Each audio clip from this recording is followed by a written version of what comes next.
Welcome to Haunting Whispers. Tonight, as the rain falls softly, we'll share some true scary stories to help you relax and fall asleep. And comment, where are you watching from and the time you are watching this video. Also, don't forget to like and subscribe if you're enjoying the episodes. My sister died, but she didn't leave. My little sister Ella died a year ago. She was only 12. The doctors said it was natural causes, but there was nothing natural about what happened to her. The truth is, our family killed her slowly over years of cruelty. It wasn't sudden, but a slow, deliberate breakdown of her spirit, of her soul. They broke her. Our father died when we were young, and my sister and I were taken in by his side of the family. It was supposed to be temporary, until our mother could get back on her feet. But it wasn't. Ella suffered the most. My father's family, my uncle, aunt, cousins, hated us. They hated her. They were monsters, but they wore the faces of family. The worst part? I couldn't do anything to stop it. I tried to protect Ella, but I was just a kid too. She'd get locked in the basement for days, the door clicking shut behind her while my aunt turned the key with a smile. Sometimes they'd forget to feed her. Other times they'd do it on purpose. It wasn't just the physical abuse, it was the torment. The things they said to her. They loved to make her feel small, powerless. I remember seeing her eyes when they told her she wasn't worth anything, that no one would miss her if she disappeared. Her eyes went empty, dead. I didn't realize that, in a way, she had already died long before her heart stopped. Ella's death was a relief to them, a way to erase their guilt, bury their sins.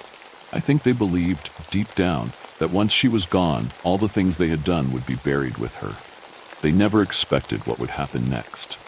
At the funeral, something strange happened. Our mother, broken, hollow, not really there, stood apart from the rest of the family. She wasn't crying. She hadn't cried since the day Ella died.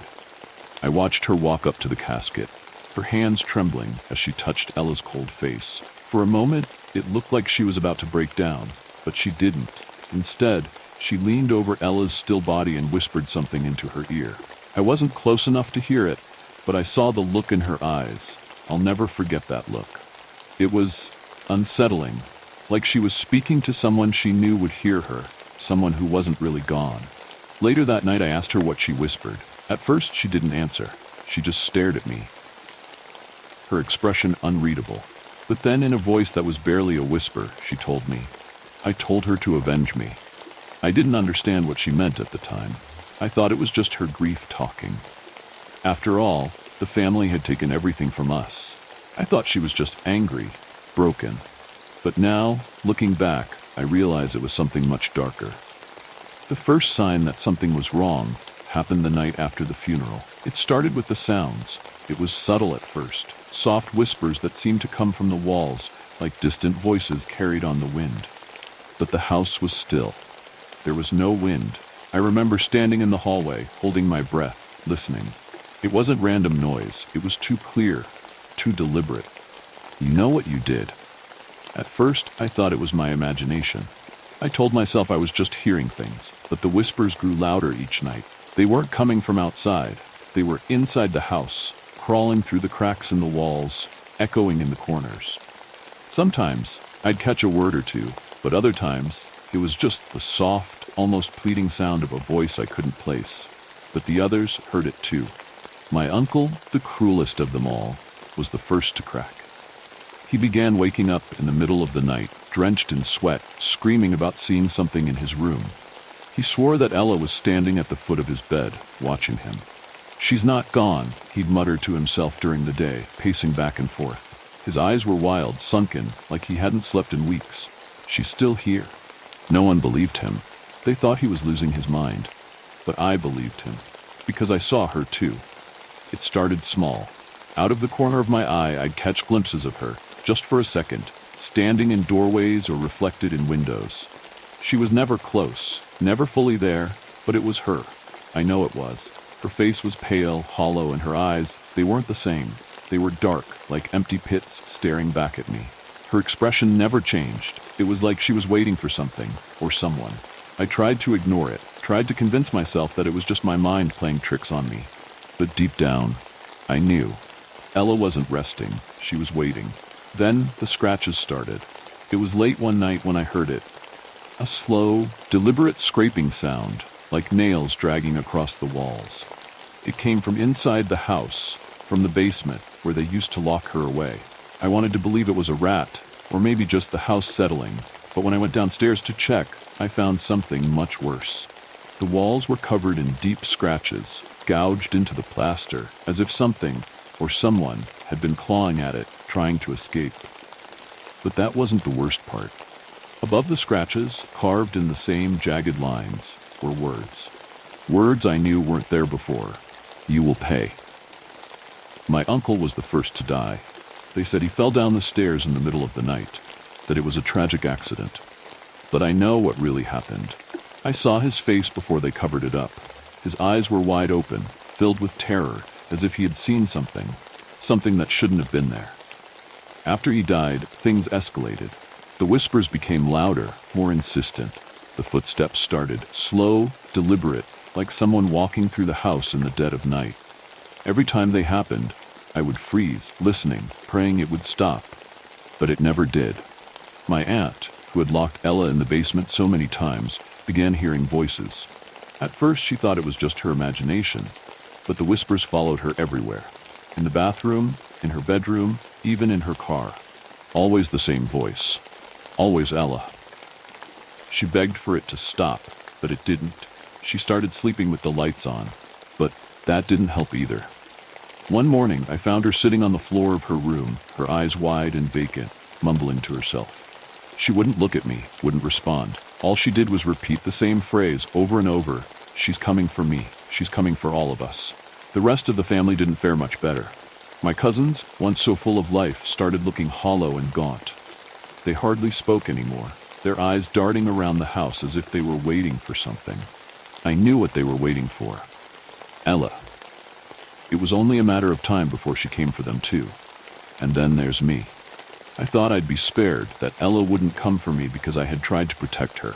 I wasn't like the others. I loved her, but lately, I've been hearing something too. At first, it was just a whisper in the dark, something I could ignore. But now it's louder, clearer.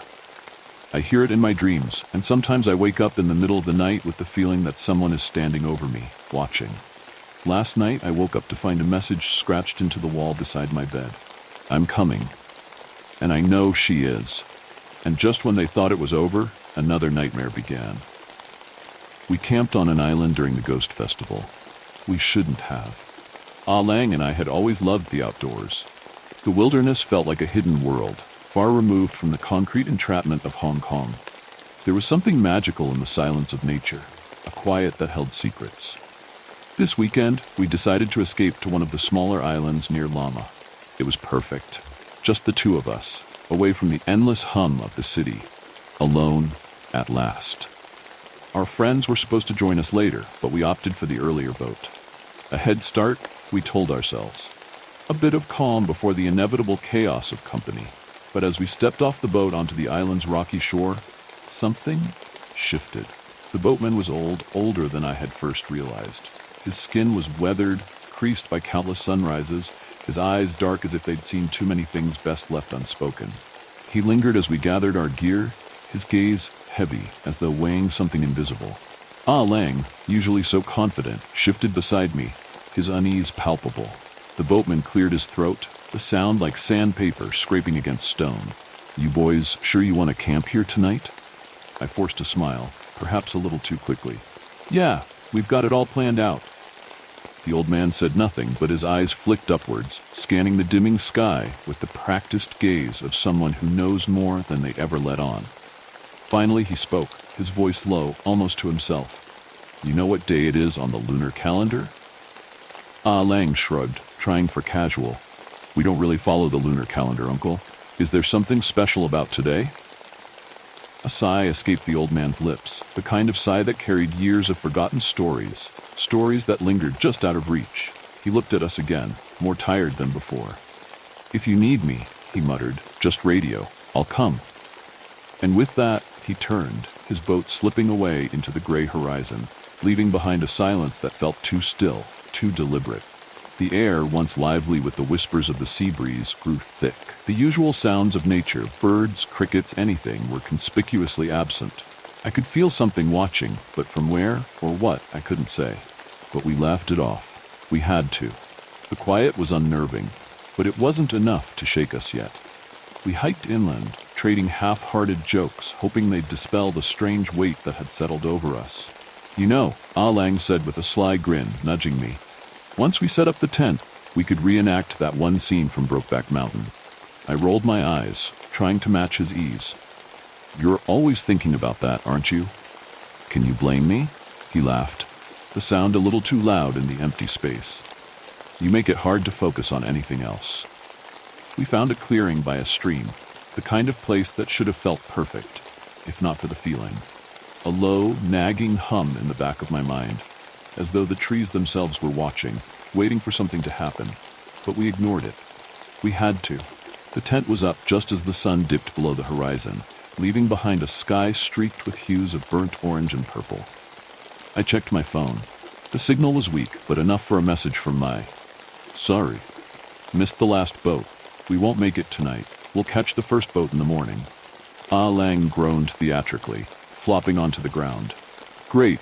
I was really looking forward to a hot meal with everyone." I chuckled. "We've still got plenty of sausage right here." He shot me a playful grin. "Maybe later, we'll get to that." But later never came as we planned. The sun had slipped away completely, and the air grew cold, colder than it should have for this time of year. We fumbled through our supplies, preparing for dinner, only to realize the most essential thing was missing: matches. "Looks like we'll have to wait until morning for a fire," I said, trying to keep my voice steady. But the cold had already started to sink deeper into my bones, and that's when Ah Lang noticed it. "Do you see that?" he asked, his voice hushed, pointing down the hill. A faint light flickered in the distance, soft and warm, like lanterns swaying gently in the breeze. "I thought this island was supposed to be uninhabited," I murmured, narrowing my eyes. "Maybe there's a village we didn't know about," Ah Lang suggested. "Where there's a village, there's food." We grabbed our flashlights, and I felt a pull, an inexplicable tug toward the lights. We descended into the darkness, the forest closing in around us, the soft crunch of leaves underfoot the only sound in a world that had gone eerily quiet. At the bottom, we stumbled upon it, a roadside stall, dimly lit by lanterns that swayed like forgotten dreams. An old man stood behind a boiling pot, his face lined with age, his eyes sharp, too sharp. "You boys just arrived?" he asked, his voice low, raspy, almost amused. "Yeah," I replied, feeling a cold knot twist in my gut. "Just tonight." His eyes flicked over us, then softened, a shadow of something, pity, perhaps? "So young," he muttered almost to himself. He gestured for us to sit, and soon the rich aroma of wonton noodles filled the air, warm and savory. My stomach growled, and despite the unease gnawing at me, I ate. The broth was warm, the noodles perfect. But with each bite, the feeling grew heavier, pressing down like the weight of something long forgotten. When Ah Lang offered him money, a $100 note, the old man's eyes widened. His hands trembled as he pushed the bill back. No need," he said, his voice quivering. "Just leave. You shouldn't be here." My stomach twisted, the unease now blooming into full dread. "What do you mean?" I asked. He glanced around, eyes flicking into the shadows as if something was waiting just beyond the light. "Don't ask questions, just go." We left. We had no choice. As we walked, the village, if you could call it that, fell silent. The lanterns flickered, and I felt the weight of too many eyes on us.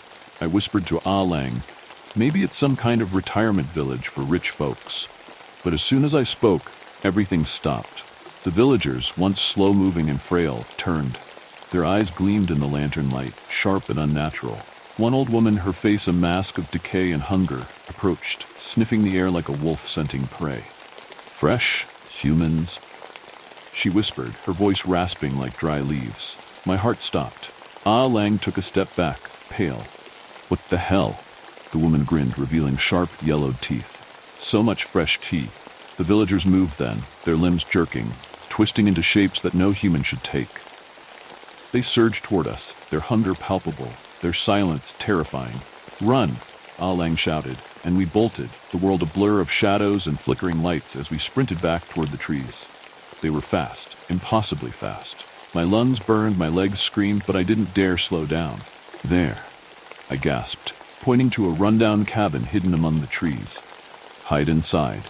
We threw ourselves into the cabin, slamming the door shut. The air inside was thick with rot, but we bolted the door and backed away, our hearts pounding in the oppressive silence. Outside, we could hear them, whispering, scratching, their voices like the wind through dead branches. "I can smell their yang qi," one hissed. I clamped my hand over Ah Lang's mouth. We waited. The night stretched on, an eternity of whispers and scratches, until, slowly, the voices faded, leaving behind only silence. When I woke, the cabin was gone. We lay on the cold ground, dirt and leaves scattered around us. Ah Lang sat up, confused. "What the hell? I swear we were in a cabin last night." I nodded, too stunned to speak. Then I saw it. A small, weathered shrine stood nearby, its roof covered in moss and vines. "Wait," I whispered. "This is a shrine to Tudi Gong." Ah Lang looked at me, wide-eyed. "The Earth God? You think he protected us?" "He must have," I murmured. The realization sent a chill through me. We packed up in silence, and as we made our way back, I glanced down the hill. What had been a village was now a sprawling cemetery, tombstones standing like silent witnesses in the morning light. "It's not a village," I whispered. "It's a cemetery." We rushed to the dock, where our friends were waiting. May smiled apologetically. "Sorry again, none of the boatmen would take us here last night. They said it was the 14th day of the 7th lunar month." My heart sank. "The ghost festival?" She nodded. "Yeah, they said the spirits were out, bad luck to be on the water at night." And that's when it hit. The memory of the wanton noodles, the weight of the night, the gnawing dread that hadn't left since we ate. My stomach twisted, and I doubled over. Ah Lang beside me did the same. We coughed and retched, something thick and grainy forcing its way out. It wasn't food. It was dirt. Wet, foul-smelling, clumpy mud. But that wasn't the only horror to haunt this town. In another place, a darker secret was waiting. My small town and its many urban legends. The car that no one comes out of. Anyone who has even spent time in a small town knows how rumors fly. Everywhere you go, you will hear gossip about affairs, who was kicked out of town, how the manager of the local diner got fired, and so on. Sure, my town might have those things, but the rumors don't stop there. Anomalies, missing people, cryptids, you name it. Around almost every corner, you'll find something you wish you hadn't. For a bit more context, I live in a small town of about 2,000 people in eastern Colorado. For privacy reasons, that is all the information I will give you about my location. I was born and raised here. After graduating high school, I just never left and had no intention of leaving. For the most part, these rumors are just that. Rumors. Urban legends, folklore, whatever word you find fitting. At least that's what I believed until just a few years ago when I started to get curious about some of the rumors. When I was young, I would just stumble upon them. As I got older, I would seek them out. To uncover the oddities of this town I am so fond of. I am here to tell you all about my small town and all its wonderful and terrifying anomalies, one at a time. Starting with Old Man Marley's abandoned car. It was the summer of 2017. My friends and I were bored and wandering around private property. "Hey, wait, isn't this Old Man Marley's land?" Linda said to me with a burst of energy. "Yeah, I think it is. Why does it matter?" I respond back to her in an uninterested tone. "Callie, you don't remember the old rumor about him?" "You're kidding, right?" Linda remarked with a snicker. "You honestly expected me to remember every little rumor this damn town has?" Just as I finished my sentence, Ally jumped in. "Oh, come on, you have to remember. Kids have been talking about Old Man Marley since middle school." I shook my head as she tried to jog my memory. "You know, the old car in the field that people never came out of or whatever." Yeah, I think I remember something like that," I responded back half-heartedly. "Come on, let's go try and find it." Ally said with excitement. "I promise you, it's not as fun as you think it is," Linda said with a chuckle. "Wait, you've been in it?" I said with my interest rising. "No, I've actually never seen anyone sit in it. I just looked at it from afar and felt creeped out and left." We all stood still in our places. Our curiosity slowly grew inside of us. I think I can remember where it was. It's been a few years, but let's look. We walked around the 100-acre property casualty for the next hour when we finally found it. It was nearly impossible to make out the make or model of the car. It looked like it was once a light blue, but was covered in years of rust and decay, weathered by the hot summer sun and harsh winters. I'm not really a car expert, but it looked like a car from the 1950s. It was slightly sunken into the earth, like it had begun to accept its fate as part of the land. It was about a mile away from a road, so it really didn't make a lot of sense for it to be out there. However, it wouldn't be the first time I saw a random old car just decaying in some dirt. As we got closer to the car, we felt uneasy. The car had a few trees and bushes surrounding it that would just slightly scratch at the paint, making a hideous screech as the wind blew. We were a couple feet away and started to shyly giggle. All of us were unsure as to why we were so nervous. Linda learned to open the door.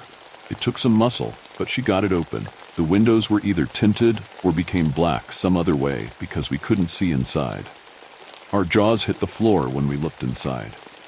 We were blown away by a beautiful 1950s interior. What was surprising is that it looked brand new. At least I would imagine it would look brand new. The seats were cherry red and leather. I could smell the new car smell from feet away.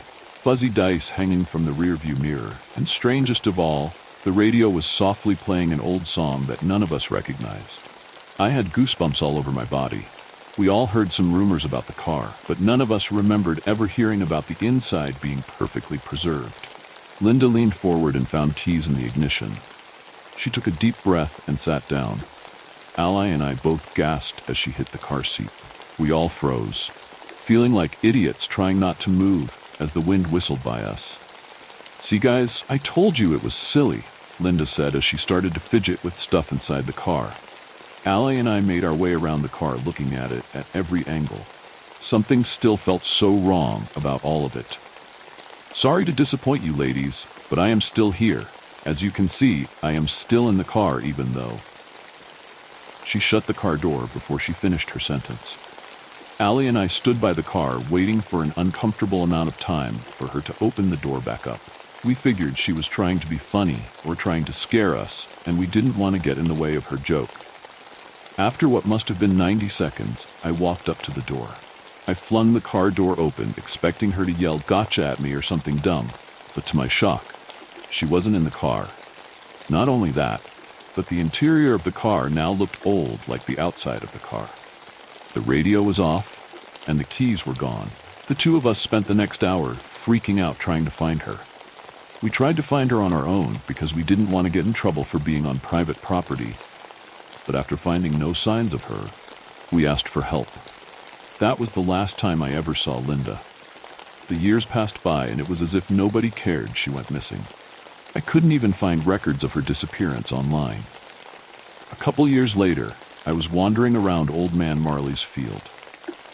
I saw the car and was brave enough to open the car door, and I was amazed to see the beautiful new interior that was in the car before Linda went missing. The old-timey song that echoed on the radio sent shivers down my spine. It brought me back to the last time I saw Linda. I pulled myself out of my fuzzy memories and walked back into town. I was planning on just going home, but stopped by the local diner. I got inside just as it started to rain. It felt like the weather was trying to match how I was feeling. I sat down at the high-top bar with the bar stool squeaking in the process. Mrs. Patty saw me from the kitchen and got a puzzled look on her face. I won't go into too much detail about Mrs. Patty, but she has been in this town longer than most people I know. She has definitely seen some things, but that's another story for another time. "Why so gloomy, baby?" she said with a smile and a twang. "It's nothing. I just have a lot going through my head." I could tell as soon as I looked up at her that she didn't believe my lie. She was a stubborn woman, and I knew I wasn't going to win this game. Okay, you win. Have you ever heard anything about that old car in Mr. Marley's field?" Before I could even get the sentence out, her eyes widened. It was clear I jogged her memory. "Oh wow, it's been years since I thought about that car. Yes, when I was young we used to dare each other to go sit in it. It started out with people just saying it was haunted because of the music that would play on the radio. Then one day my friend Rebecca shut the door. Me and a few other kids watched from a little ways away, but got confused when the door didn't open. I walked up to open it up, and she was gone. We searched for her for a while, then gave up and went home. We told our parents, and that was that. A week later, my friends and I all went back. My friend Sal did the same as Rebecca. He sat down and shut the door. I think you can guess where the story goes from there. I never saw Rebecca or Sal again. They just disappeared into thin air. Yet another one of the big mysteries of this town, she murmured as she whipped down the bar counter. Wait, your friends are the ones that started the urban legend? Yes, unfortunately. They didn't get justice. It seemed like everyone else just forgot about them. She paused and then looked at me. I could tell she had the realization that I had been to the old car. Oh no, don't tell me you. I interrupted her. Yes, you remember my friend Linda? She got in the car and never came out. Oh, that poor sweet girl. I'm so sorry, Callie, she said to me in a loving tone while I tried not to lose it. You know, something that always stood out to me about that car was the keys in the ignition. As she finished her sentence, I perked up. What? What about the keys? I replied. Well, I'm sure as you know, when you open up the car, the inside looks as good as new. It looks as if it's been sent back from the 1950s. But as soon as someone gets in and shuts the door, the next time the door is opened, the interior is old and matching what the rest of the car looks like. But do you know what's missing when you open that door back up? The keys. Exactly. I don't know if that means anything, but where do those keys go? I don't know. It's probably nothing, but I'm too old now to do anything about it. No, I think you are onto something, I blurted out, and I jumped off my chair and ran back into the rain. I ran back to the old car. As I sprinted through the trees and jumped into puddles, I started to think how stupid the idea was. I finally had my eyes on the car. As soon as my eyes landed on it, I swore I felt it looking back at me, daring me to get in. I slowly approached the car, feeling dumb for being so scared, but had to remind myself to stay sharp. I wrapped my cold fingers around the car handle. The sounds of the raindrops hitting the windshield gave me a false sense of peace. I opened the door and I was greeted with the all too familiar sights and sounds of the car's interior. The saxophone on the radio sounded louder than ever. I put my knee on the seat, making sure that if the wind blew the door shut, my leg would stop it. I leaned over to take the key out and was met with more resistance than expected. I assumed it was just from the keys rusting and getting stuck. As I pulled harder and harder, I started to feel dizzy and lightheaded. I let off the keys and sat for a moment to think, making sure my leg was still protecting the door from shutting. As I sat in the car, I realized how relaxed I felt, how soothing the music started to sound, how soft the leather seats felt against my leg resting on it. I felt an intense urge to sit in the car and shut the door. After a couple minutes, it went from an urge to something I actively had to fight off. I shut my eyes and gritted my teeth, grabbing the keys and pulling one last time. To my surprise, I was able to get them out. The music started to blare and went from a claiming tone to a raging orchestra. It took all my strength to leave the car, but I knew I had to. I heard a voice in the back of my head telling me that if I stayed, maybe I could find where all those people went missing. They had to go somewhere, right? Maybe with the knowledge I had of the car, I could find them and get out. But I knew in my heart that wasn't true. I managed to get out of the car. When I got out, I ran as fast as I could, not looking back. As I ran with the keys in my pocket, I wasn't sure where I was running to. I thought I should maybe give them to Mrs. Patty, but I didn't feel like she should have that burden on her hands. After all, the keys could mean nothing. I decided just to keep them. I got home and went into my room. I looked for a good place to keep them, but ended up throwing them in my bedside drawer. The next day I went to look at the old car to see if anything would change now that I had the key. The outside was normal. However, I was met with not only missing keys, but the interior of the car looked old. Not the typical brand new leather. I felt so relieved. The problem was fixed. I just needed to keep the keys in a safe spot or get rid of them altogether. I went back to my house with a plan to get rid of the keys. I opened up the drawer to find the keys missing. I panicked and dumped the whole drawer out onto the floor. No keys. I searched all around my room for hours. I tried to remember if maybe I never even put them in the drawer. If I misremembered, I gave up and went to sleep. After all, maybe the keys just took care of themselves. Now I didn't have to worry about what to do with them. When the morning came, I had to drive out of town for some errands.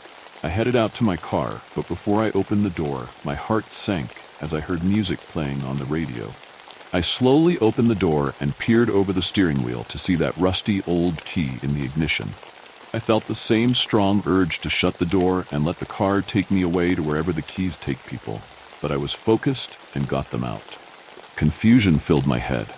I had so many questions. How did the keys get into my car? How did they fit into both cars' ignitions perfectly? After testing if my normal keys still started my car, I jumped out and looked for a place to bury the old cured key. Before long, it was a foot underneath the earth. I checked my car a few hours later, and to my amazement, the old keys returned. I took them out again. My next attempt was putting them in a box and throwing it in a pond. They still came back. No matter what I did, they always came right back into my car. I even managed to split it in half with some heavy-duty tools, and boom, it came back a few hours later. Still to this day, I have those damn keys that just love my car. It seems they need a car as a host of some kind. I'm not a big fan of my car having the power to take me to the underworld at any minute, but if someone has to live with it, it should be someone who knows what they can do. That being said, I never let anyone borrow my car, and that is one of the many strange phenomena of my cozy little town. As one story fades into memory, another, more sinister tale rises from the shadows. There's something wrong in my college dorm. I've always been a night owl. College made it worse. I'd find myself up at 2 a.m., headphones in, trying to finish papers or mindlessly scrolling through social media. That night was no different. It was midterms week, so everyone in the dorm was either asleep or pulling all-nighters like me. I lived on the second floor of my dorm. The building was old, creaky, and had been renovated so many times that it barely resembled the original structure. My room had a tiny window that overlooked the main courtyard, where a single dim light flickered, casting eerie shadows on the sidewalk below. There was something unsettling about it, but after a few months of living there, I got used to it. That night, I had my desk lamp on, headphones in, focusing on cramming for an exam. I had this playlist I always listened to while studying, instrumental, soft beats. But suddenly, in the middle of a track, my music cut out. I thought my headphones disconnected, but when I checked, everything was fine. I glanced at my screen, and there it was. The playlist had been paused. Not something I would normally freak out about, but I knew I hadn't touched anything. My hands were busy typing out notes. I shrugged it off, thinking maybe it was just a glitch, and hit play again. I got back into the zone, but a few minutes later, it happened again. This time, the volume bar started moving by itself. I stared at my screen, feeling my pulse quicken. My room was completely still. No air conditioner, no one else around. I restarted my laptop, trying to calm myself down. Technical issues, I told myself. Nothing more. But when I opened my laptop again, things took a turn. My screen flashed, just for a second. It was quick, but I caught a glimpse of something. Someone, a shadowy figure, standing in the corner of the room on the screen behind me. My breath caught in my throat. I spun around, heart pounding, but there was nothing. Just my messy bed and a pile of laundry.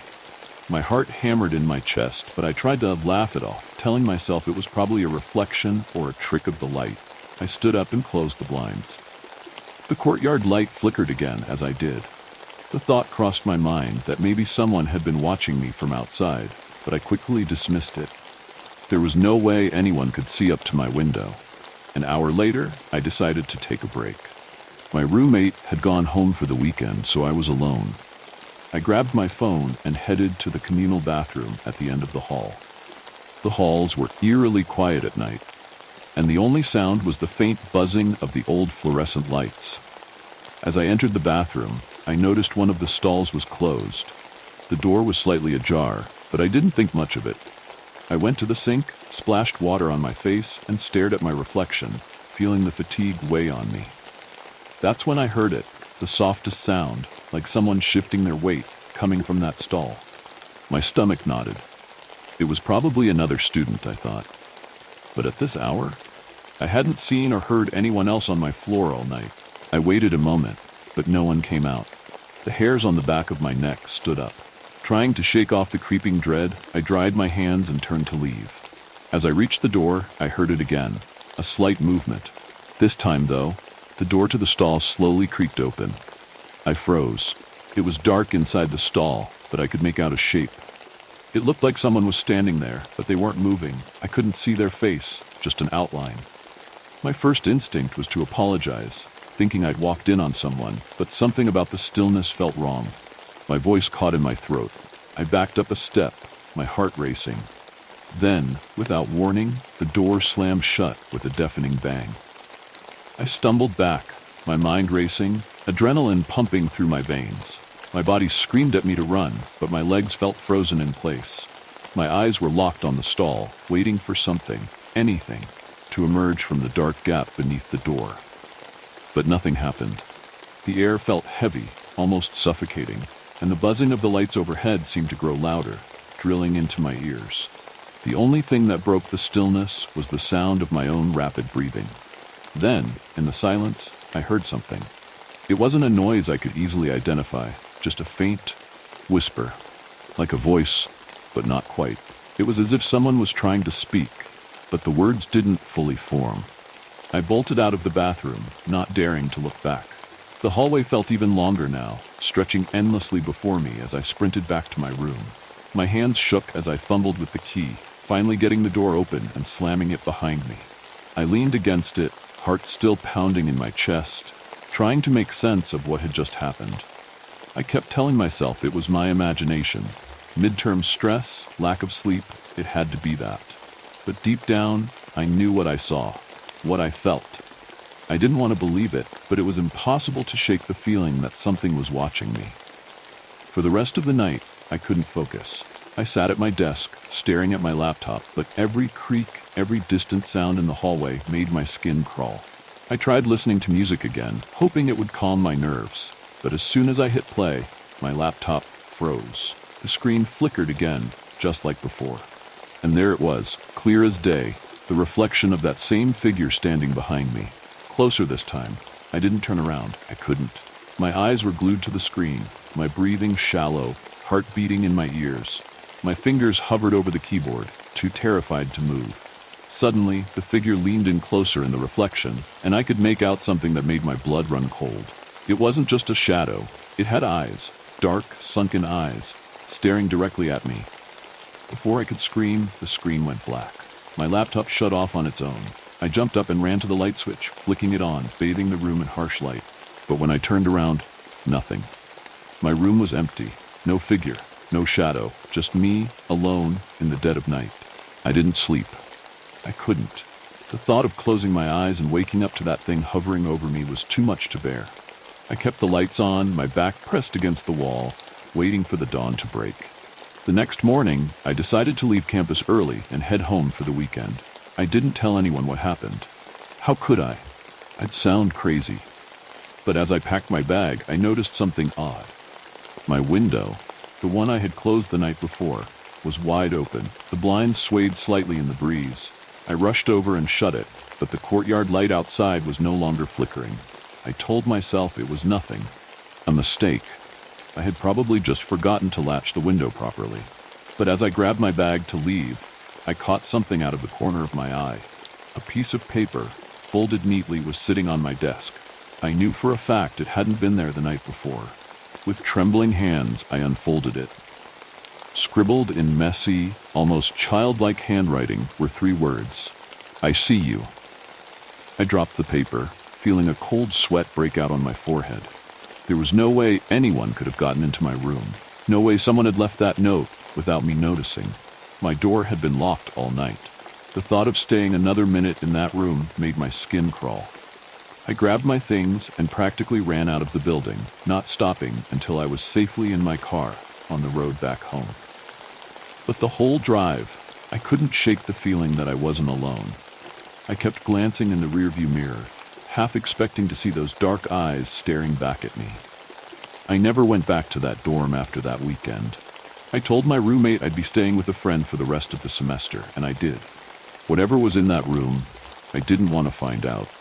Even now, years later, the memory haunts me. I still wonder what I saw, what that figure was. And every once in a while, when I'm alone at night, I swear I hear the soft creak of a door, slowly opening behind me. Little did they know, while they escaped one terror, a new nightmare was lurking elsewhere. The genetic theft of Julie Byers. She dropped her cigarette and crushed it out with her foot. Shocking, because she was barefooted, and yet not shocking because it was Julie Byers. She was a frail, gaunt woman. Her arms and legs were wire-thin. Her shrunken face was dwarfed by her large forehead and fringed with matted, blonde, curly hair. Julie was homeless, but lived with everyone.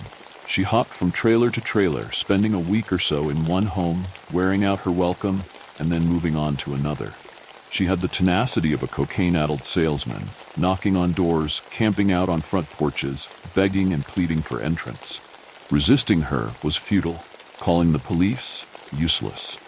She was persistently introducing herself as if no one knew who she was or had even perceived that she had existed. An existence such as hers was too irritating and obnoxious not to notice. Her presence was abrupt and unwelcomed. Someone had dropped her off in the trailer park like an unwanted mutt, and she was too dumb to find her way out. I had been lucky. She had never thought to grace me with her presence. Maybe it was me. I'm not very sociable. When I see her, I do my damn best to avoid her. Maybe it was my trailer, not the nicest on the lot. A bare-bones trailer with a set of stairs and a driveway, not much more. I'm not one for landscaping or deck building or even home maintenance in general. The less I build or accentuate, the less I have to take care of. Or maybe it was my neighbor Mr. Greer, a mean old bastard that smelled like rotten eggs and whiskey, never ventured further than his lawn chair. He'd sit there all day at the edge of his driveway with a scowl on his face. He hated life in general, but had a special disgust for people, and especially Julie Byers. Pitiful, rotten bitch, he would say every time he saw her, a favorite platitude of his. It was consistent and frequent, like a grumpy, old fat parrot. I confronted him on one occasion to no avail. I cared little for Julie, but the spite was a little overboard and frankly, it pissed me off. Yeah, she was down and out, struggling, but she was a person, worthy of human dignity. I had never really expressed those sorts of sentiments before. Probably something I heard on a sitcom. He was unaffected by my emotional appeal. She's fucking worthless. Pitiful, rotten bitch. All right, enough. Give it a rest. You can keep your damn mouth shut. I'm tired of hearing it. He rolled his eyes towards me without moving his head. I saw an unnatural sway of his pupils as they dilated and contracted rapidly to an abrupt focus. I didn't ask your opinion. She's a pitiful, rotten bitch that doesn't deserve to exist. She's a waste of existence. That was the extent of our conversations. I thereafter resigned to never again speak to the cantankerous turd. Fate guaranteed that I wouldn't have to work hard to achieve that goal either. Not long after, Mr. Greer was found dead in his lawn chair. The silly thing is, I saw the dead bastard. I saw him out of the corner of my eye, but I didn't want to turn my head and draw his attention. I just figured he had fallen asleep. Later that night, the flashing lights of an ambulance woke me up. What happened? I asked my neighbor Angie. Old man died, right there in his chair. No shit. And ever since, that trailer had sat there empty. 3 or 4 months, I gather. No relatives had come by and collected his belongings. No one had come to clean the property, or to sell it, or even to show it. Management didn't seem to care. If they didn't care, then I sure as hell wouldn't care. I thought it would be nice to have the corner lot to myself, with only one neighbor to my left and rid of that nasty old man. And I guess that's why Julie finally felt safe to approach me and introduce herself. Hey boy, you like movies? She asked as she started pulling out a pack of cigarettes from her back pocket. I had just pulled up into the driveway, coming home from work. I didn't see her until I had shut the car door. If I had seen her in time, I would have kept driving. What's your name? My name is Julie Byers. Some folks call me July, being that I'm all sunny and whatnot. An account of my name sounding similar. We ought to watch a movie tonight, me and you. What kind of movies do you like? I like horror movies, but sometimes I'll watch a comedy. What's good is to watch a really scary movie and then watch a comedy after. It balances out your nerves. Although sometimes you can't balance out a really scary movie. I don't care how funny a comedy is. You try to laugh and think about that funny movie, but that scary stuff keeps popping in your head whether you want it to or not. All the while she's inching forward. I wanted to tell her that I got to go, make up something, but I couldn't get a word in edgewise. She's masterful at this game. She knew I wanted to ditch her. She knew she wasn't welcomed, but she didn't care. The screen door on Mr. Greer's trailer swung open and slammed shut. We both turned and looked. It swung open again, but not in a smooth mechanical motion as if blown by the wind, but in a deliberate way to signify anger. An angry swing? I know that sounds crazy, but that's what I saw. Julie saw it too. She shook and trembled. He's still there. He don't like me.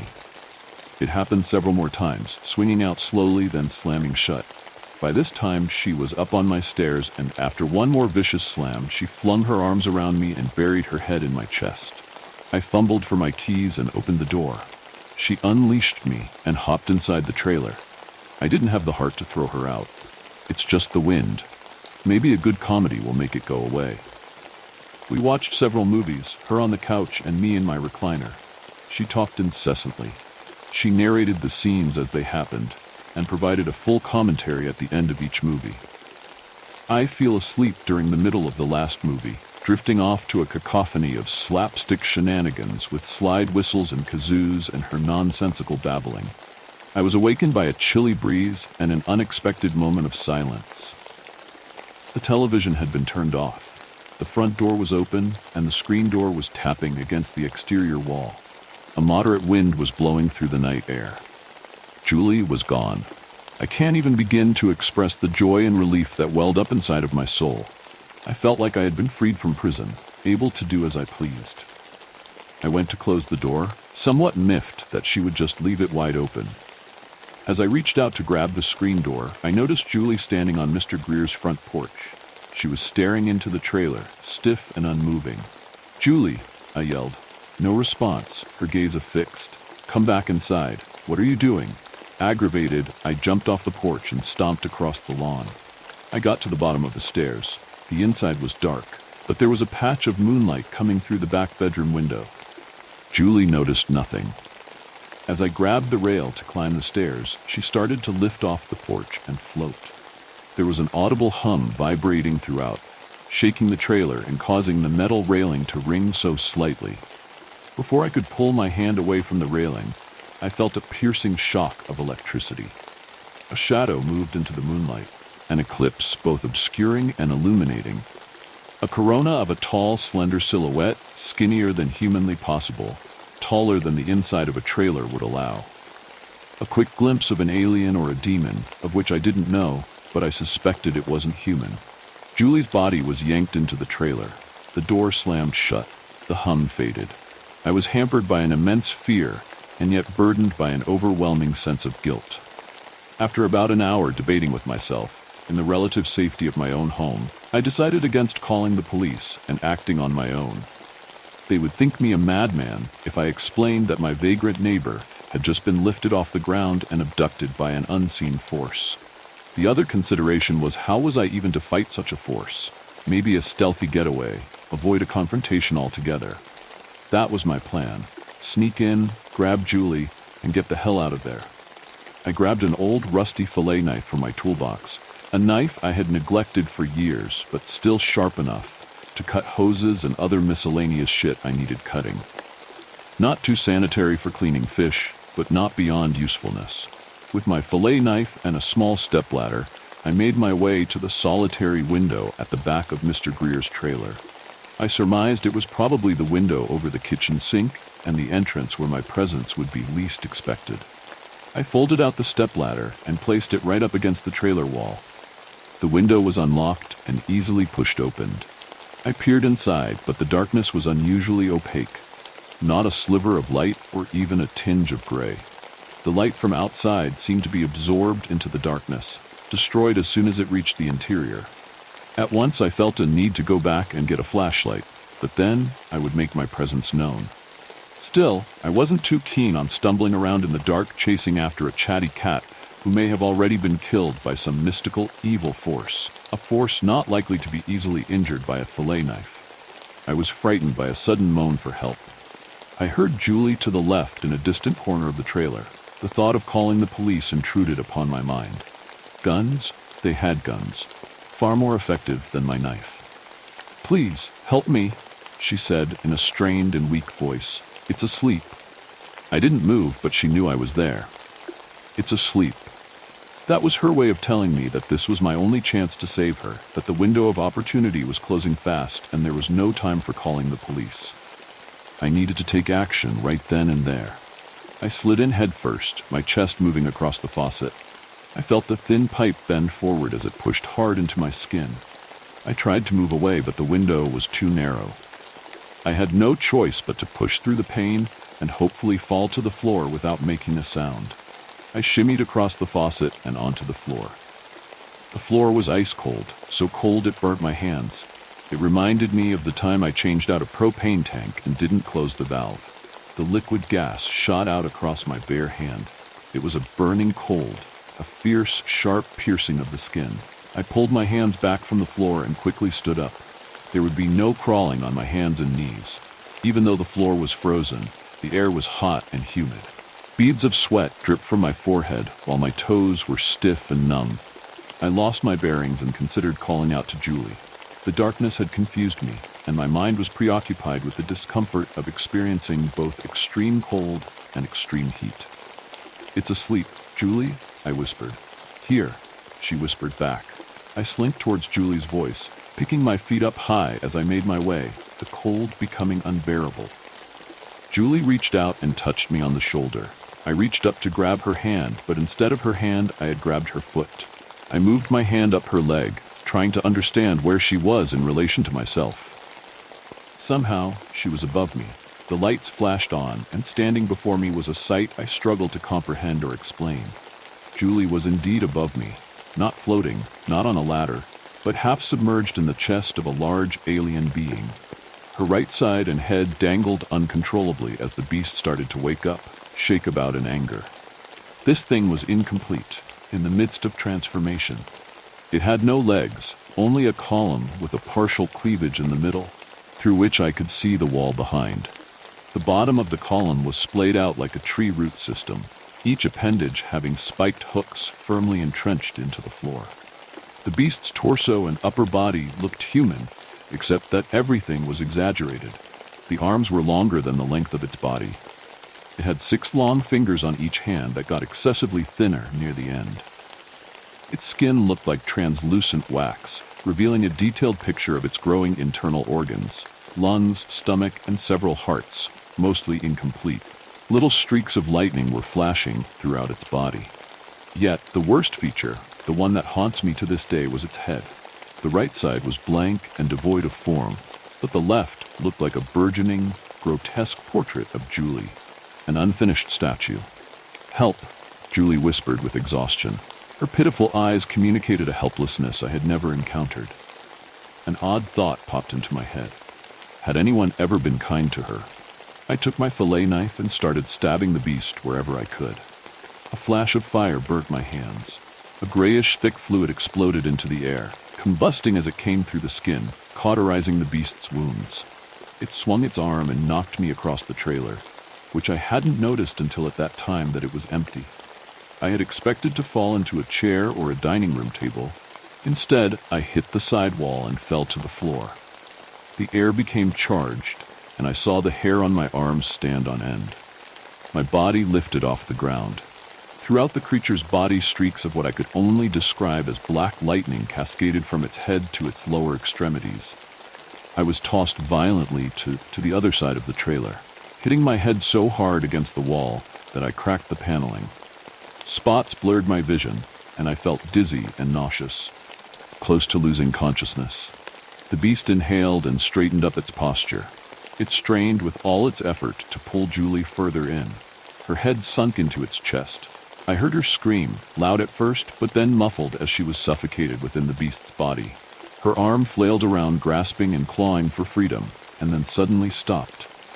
I knew I had failed, and at that point, all I could do was to save myself. I hurried up off the floor and jumped back through the window I entered, landing face first into the stepladder. My nose gushed blood. Surprisingly and luckily, the beast was unconcerned with my escape. I ran to my car, unwilling and probably incapable of feeling safe in my own trailer. I drove around for hours, trying to comprehend what had just happened. I listened to the radio, and sometimes when a good song came on, I could pretend I was somewhere else and nothing had ever happened, but it wouldn't last. I knew I wouldn't have to report Julie missing. No one cared, probably her family even less. As the sun came up, I grew tired. My body could take no more. I knew I had to get some sleep, especially when I fell asleep in one lane and woke up in another. I had no place to go but home. As I drove up to my trailer, I spotted Julie sitting outside in a lawn chair at the edge of Mr. Greer's driveway. My mind was racing for an explanation. Did she survive? Did any of that even take place? I didn't pursue an explanation, nor did I approach her, at least not on that day. Several weeks passed, and it was the same routine. I'd wake up, Julie would be at the end of the driveway. Come home, still there. Finally, one day after work, I approached her. It was a cringe thing to say, but I'm not known for my charm. Seen any good horror movies lately? She looked up at me with a scowl on her face. What the fuck are you talking about? She looked like Julie, but sounded like Mr. Greer. Her breath smelled like rotten eggs and whiskey. I quickly walked away. I wanted to know about the trailer and Julie's new living arrangement. I was blunt about it and asked the manager why they were letting Julie live there. I was hoping he would commit to throwing her off of the premises. Curiously, the manager said that Mr. Greer had left everything he owned to Julie, which consisted of one trailer and one lawn chair. With that horror behind them, let me tell you of something even more disturbing. The creature in the woods. It was a crisp autumn evening when my friends and I decided to go camping in the remote woods for the weekend. We were all excited to escape the city and immerse ourselves in the tranquility of nature.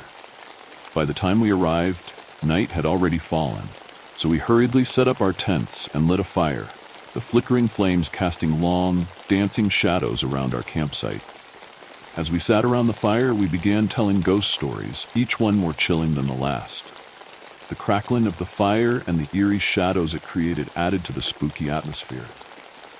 The air was thick with a sense of foreboding, and even the simplest of sounds seemed amplified in the stillness of the night. We roasted hot dogs for dinner, but the taste was overshadowed by the spine-tingling tales we shared. Around midnight, we decided to put out the fire and get ready to turn in for the night, eager to wake up early for a hike the next morning. Just as we were about to retreat to our separate tents, we heard a rustling noise coming from the bushes. "Did you hear that?" Henson asked, his voice tinged with unease. "Yeah, I did," I replied, my heart beginning to race. "Rabbit," Bruce retorted dismissively as he walked back to his tent. Henson and I stood there for a moment, scanning the trees, but saw nothing. Reluctantly, we turned and started walking back towards our tents. Suddenly, a low, guttural growl echoed out of the forest, making every hair on my body stand on end. I spun around, but still saw nothing. That's when Bruce turned his flashlight on, and there, in the beam of light, I saw them. A pair of glowing eyes, staring back at us from the bushes, unblinking and menacing. My heart pounded as we heard the creature emerge from the shadows. "I'm grabbing my rifle," Bruce shouted as he ran towards his tent, but the creature let out a howl so deafening that it brought us all to our knees, wincing in pain. The sound seemed to pierce through the very fabric of the night, leaving an eerie silence in its wake. I slowly looked up, bracing myself to face the beast that I was certain would attack and kill us. It resembled a wolf, a gray wolf, but it was massive and stood on its hind legs. The creature was no shorter than 8 feet tall. I could see its huge fangs, with saliva glistening in the moonlight, dripping onto the ground. Its eyes burned with a feral intensity, and its fur bristled as it growled, sending shivers down my spine. The creature took a step closer, and that's when Bruce fired. He fired again and again, but then there was silence. I opened my eyes to see the creature still standing there, unscathed. It let out another bone-chilling howl before sprinting in our direction with terrifying speed. My friends and I aren't dumb. We took off running towards our trucks. My heart raced with fear as we ran, the creature's footsteps pounding the ground behind us, growing louder with each passing second. I could hear its breath, ragged and menacing, as it closed in on us. The pounding of my heart reverberated throughout my ears, almost drowning out the sounds of our frantic escape. I glanced back and saw it gaining on us with tremendous intensity. Its eyes glowed with malevolent hatred as it clawed its way towards us. In my panic, I stumbled and tripped over a tree root. Henson quickly turned around to help me up, and just as I could run again, I felt an intense burning sensation across my back. I cried out in agony, but didn't dare stop running, the creature's growls echoing in the darkness behind us. We finally reached our trucks. I fumbled with my keys, my hands uncontrollably shaking. I managed to get inside, slam my door shut, and lock it just as the creature lunged at my car. It pounded on my roof with such force that the entire vehicle shook, its growls and screams echoing through the night, sending chills down my spine. Then it jumped to the hood of my car, its eyes glowing with a sinister light. It started beating on my windshield, each blow causing cracks to spiderweb across the glass. I screamed as the creature's claws tore through the windshield, shards of glass flying everywhere. In a desperate move, I quickly unlocked my door and leaped out into the bed of Bruce's truck as he was pulling out. Bruce and Henson both sped away as fast as they could, tires screeching against the dirt. I stared in horror as the creature just stood there, still perched on the hood of my truck, its eyes locked onto mine. To this day, we don't know what that creature was. I know what I believe it is. We all agree on one thing. We'll never go camping in those woods again. The memory of that night still haunts me, and I can't shake the feeling that the creature is still out there, lurking in the shadows, waiting for its next unsuspecting victims. A few weeks later, I couldn't get the experience out of my mind, so I decided to do some research. I found old legends and folklore about the area, speaking of a beast that roamed the woods, a creature that was neither man nor animal. Locals called it the Wendigo, a spirit of the wilderness that preyed on those who ventured too deep into its territory. The stories described it as a cursed being, transformed by its insatiable hunger and thirst for blood. I shared my findings with my friends, and we all felt a shiver run down our spines. The descriptions matched what we had seen that night, down to the last horrifying detail. We realized how close we had come to becoming another story in the local folklore, another set of names whispered around campfires. The thought of that creature still lurking in the woods, waiting for its next prey, was too much to bear. We made a pact never to speak of that night again, hoping that by staying silent, we could somehow escape its grasp. The silence was our shield, a fragile barrier against the terror that stalked the shadows. But every now and then, when the wind howls through the trees, I can't help but remember those glowing eyes and the terror we felt. The Wendigo is still out there, somewhere in the dark, waiting. And sometimes, late at night, I wonder if it remembers us too. The thought sends a chill down my spine, making me question whether silence is enough to keep the darkness at bay. But the real horror wasn't just in that story. Something far more twisted was unfolding. A red-eye flight, Part 1. The rattling sensation of turbulence jolted me from the uneasy slumber I had drifted into. I sighed and gazed out at the pitch blackness outside my window, barely visible droplets of rain splattering against the glass. The clock read 2 a.m., only 5 hours left on the overnight flight from London to New York. This is your captain speaking. I am terribly sorry, but we are experiencing some mild turbulence due to the storm. Please fasten your safety belts. The crystal-clear voice rang out through the cabin, followed by the response of the few dozen passengers shuffling to clip the seatbelt across their laps. I always hated traveling for work, but the bonus for doing overseas consulting was always tantalizing enough to keep me coming back for more, despite the horrendous flights the company selected. As much as I despised the overnight flights, it was nice how empty it was. More than half of the seats on the plane were empty, making the whole experience slightly less claustrophobic. I reached down and grabbed the now cold cup of coffee that had been served an hour prior, but before I could take a sip, the turbulence once again flung the plane into a sudden violent shake, splattering coffee all over my shirt and pants. "Oh, fuck me," I reflexively exclaimed, immediately apologizing when all the passengers in the adjacent seat turned to glare. I attempted to stand and run to the small restroom at the front, but was physically reminded of the belt fastened tightly across my gut. I muttered more unmentionable words as I tried to mop up the spilled drink with the sleeve of my jacket when another announcement came over the intercom. "This is your captain speaking. Apologies for the severe turbulence." I was stabbing our co-pilot, the voice said with the same calm, polite cheerfulness of all the other announcements. "Nothing to worry about. He is dead now." After the crackle of the speakers overhead died out, the whole cabin fell into a shocked silence. I felt almost compelled to laugh at the sheer absurdity of the statement, if it weren't for the dead silence permeating the rows of seats. The young man in front of me turned around in his seat, looking at me with confused eyes, mouthing the same question that I immediately asked. "What the hell?" A few of the passengers began to laugh uncomfortably, trying to shake off the slow creep of dread that flooded our veins. I leaned out of my seat, looking at the metal door that separated our cabin from the cockpit. As I did so, an attendant briskly walked over to the cockpit door, knocking on it frantically. I was struggling to fight back the horror that was taking over my mind, as the attendant was now tugging on the door handle with no luck. "So, what is this, some sort of joke?" the man in front of me asked, his voice trembling with apprehension. "If it is, it's not funny," someone responded from down the aisle. Near the front of the cabin, I could hear the flight attendant getting into a heated argument with a passenger who was attempting to get out of her seat.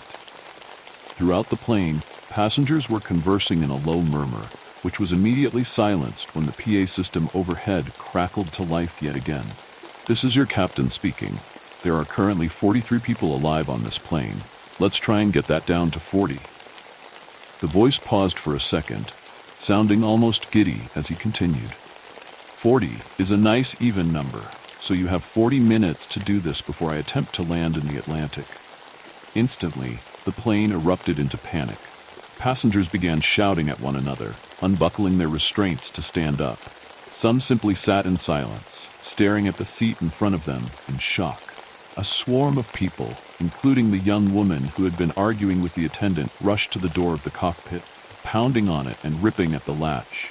The cockpit door remained stubbornly shut, the passengers a frenzied mob pounding at it relentlessly. Reluctantly, a sense of responsibility washed over me. I was always quiet. I never liked getting involved if I didn't need to. I felt paralyzed by fear at the possibility that these normal, average people may begin killing each other over this. I couldn't stand by and do nothing while we hurtled towards a watery grave.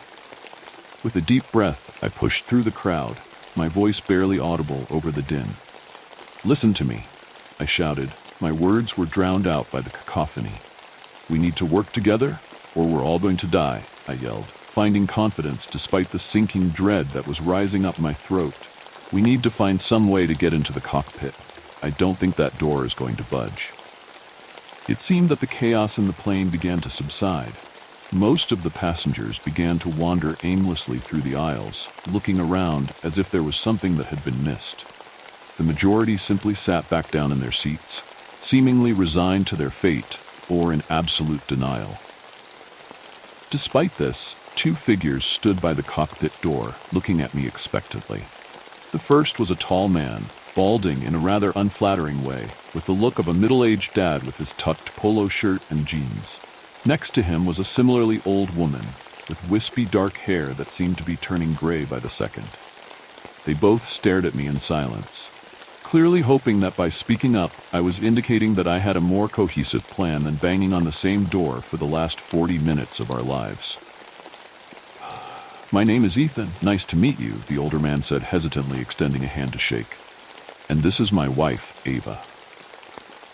It took me a few seconds to remember my own name as I shook his hand, still grappling with the fact that someone was looking to me for answers for once.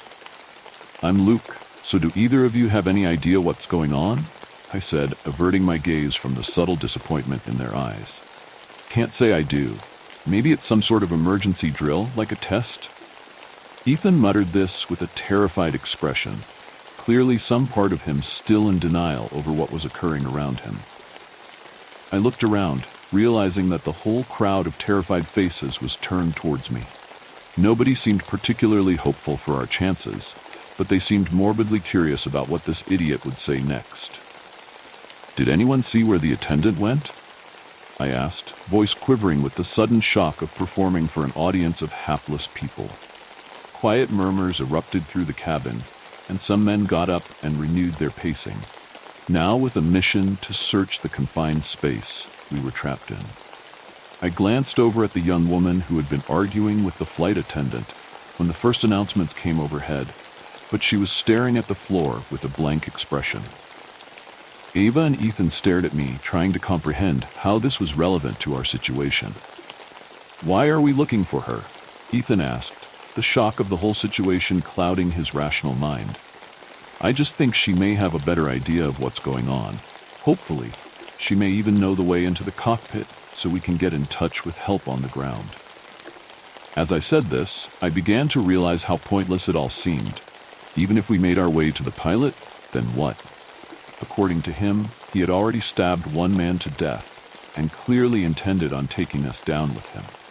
Even if we overpowered an armed man, would we even be able to safely land this thing? These fears and doubts swirled through my head like the turbulent winds outside when a voice rang out. "Hey, the bathroom door is locked." Instantly, all eyes turned to the athletic-looking guy who had begun pacing and was now standing in front of the bathroom door, furiously trying to pull it off the hinges. Ethan and I walked over purposefully, Pat looking at the faint yellow glow that emanated from beneath the narrow, closet-like room. "Anybody in there?" Ethan asked while knocking. Through the crack in the door, I could faintly see a shadow move, as if someone standing in the small restroom was pressing up against the door, listening. Suddenly, the door rattled from the other side. All three of us sprang backward in surprise. The door shook repeatedly, as if someone was punching against it trying to get out. I shuddered at unimaginable pictures of what was going on just a few feet away from me. Then the screams began. "Please no, I'm sorry, please just..." The cries, desperate and filled with pain and fear, ended as quickly as they started. As I quietly began to approach the door, a slow trickle of blood began to seep out from underneath the frame. I felt dizzy with newfound horror and disgust as it touched the edge of my foot, dyeing my bright white sneakers a sickly pink. Then, with a brief glance at one another, Ethan and I began to ram our shoulders into the door, using our weight to break it down. Unlike the cockpit, this door gave way easily. I nearly slipped on the warm, sticky puddle of blood blossoming under my feet as we burst into the tiny room. Sitting on the toilet, posed in a very unceremonious fashion, was the body of the flight attendant. The blood was still trickling from the two deep gashes, one across each wrist. Her eyes stared blankly at the fluorescent lights, her mouth agape in the terror of her final moments. I felt nauseous as I looked down at the crimson-stained floor of the compartment and the blood-soaked set of keys in the middle of the pool. I gagged as I lifted the keys, trying to ignore the bits of skin and cloth that clung to the serrated edges of the brass.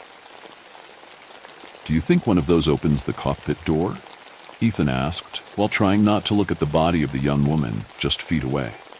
I opened my mouth to respond when I was cut off by an all-too-familiar chime that preceded an announcement over the intercom. "I would like to take a moment to remind the passengers that 35 minutes remain, and we still have 42 people aboard."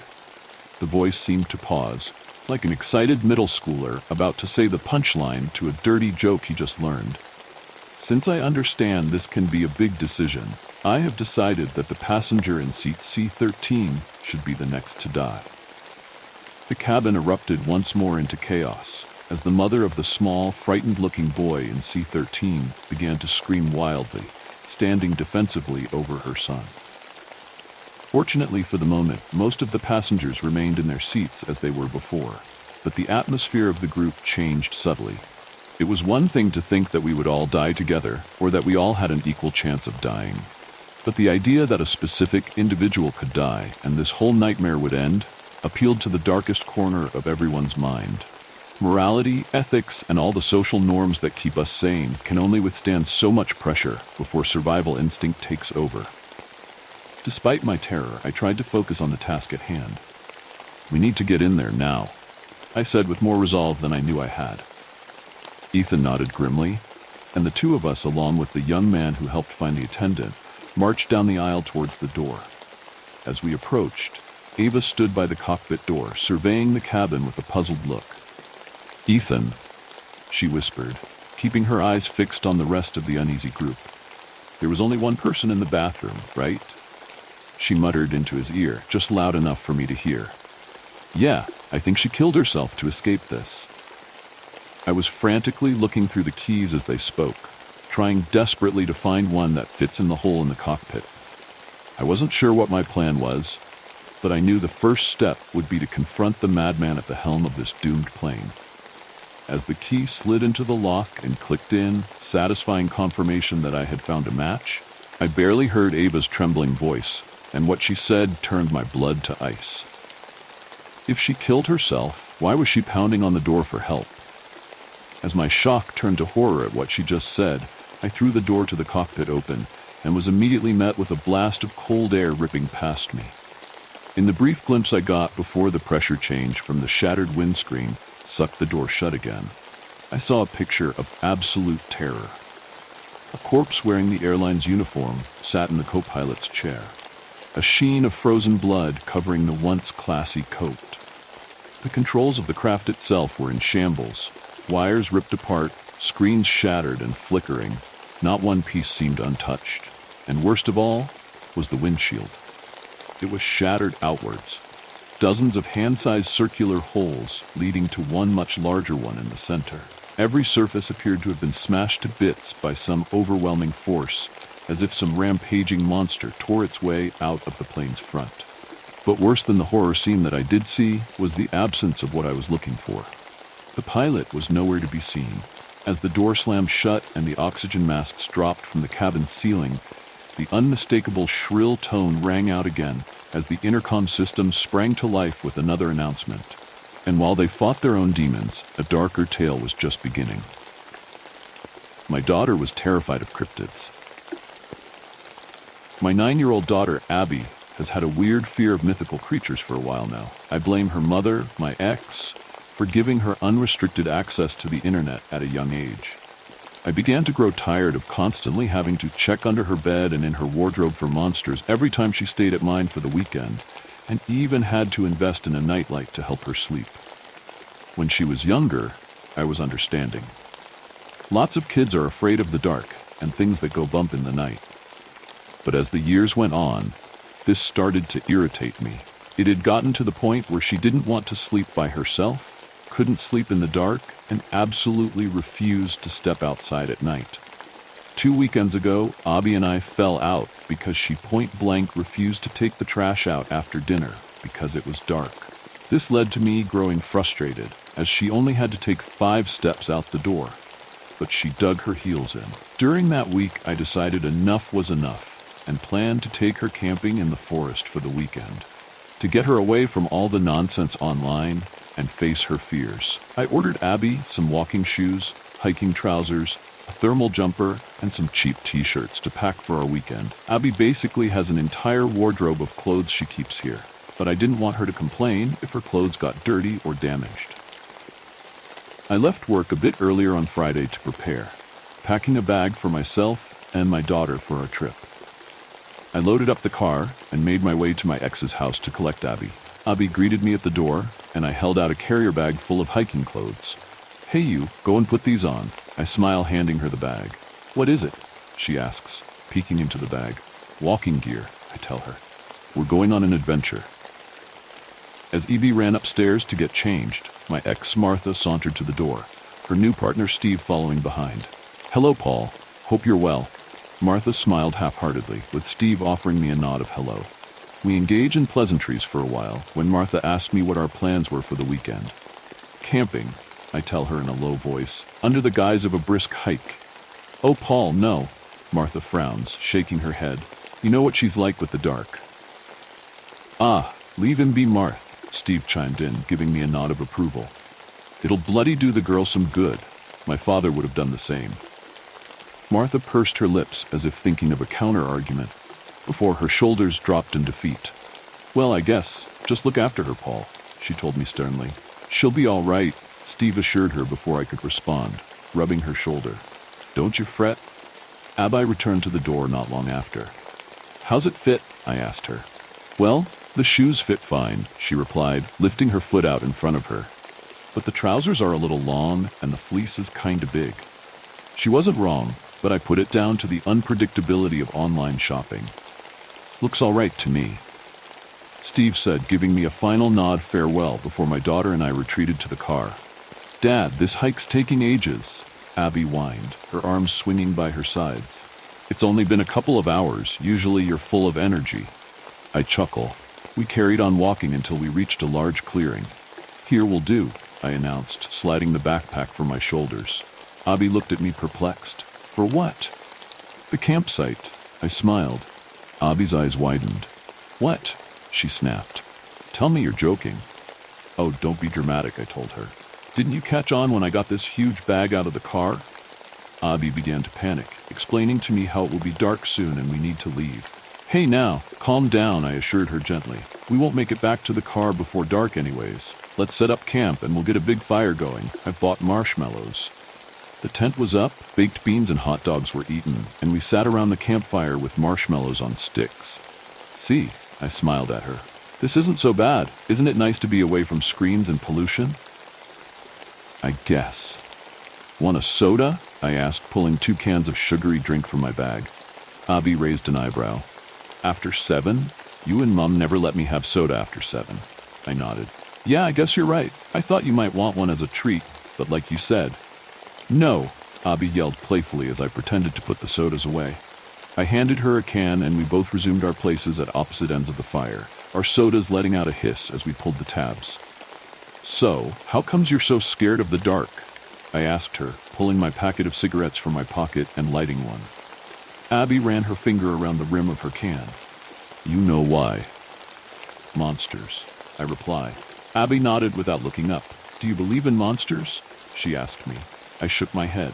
Nah, well, I mean I don't believe in the kind of monsters you do with the claws and horns. I believe some bad people can be monsters, though. I don't believe in those kinds of things. Abby told me. I raised an eyebrow. So what sorts do you believe in? Abby looked down at her can again, prodding the tab with her finger. Have you ever heard of the hermits? The what? I asked, a slight chuckle escaping my lips. The hermits, my daughter repeated. Can't say I have. Abby pulled her phone from her bag, opening a folder in her picture gallery and handing me the phone. I put my can down next to me and began flicking through. The first image was a drawing of a humanoid creature, but its ears were slightly pointed and its eyes were a pale white with pupils like a snake. It had locks of thin, white, greasy hair. It looked as though its nose had been removed, and it was drawn wearing only a white shred of cloth around its groin. The second was a realistic-looking image similar to the drawing. It had long, sharp fingernails and was grinning with pointy yellow teeth. It was thin and seemed to hunch over, with grayish skin and a hairless body. This image didn't show it wearing the shredded white cloth. Instead, it appeared to have a small, bulging pouch similar to a kangaroo, where a human would have their reproductive parts. I scrolled to the next image, which was mostly text with 2 different sketches of the creature. One looked more male, and the other female, with a slightly fattier chest, a pouch that went sideways, and a more flexible, hunched-over stance. I flicked my finger across the screen to the next image, which showed local statistics of missing children and hikers who vanished without a trace, with some locations and images of victims.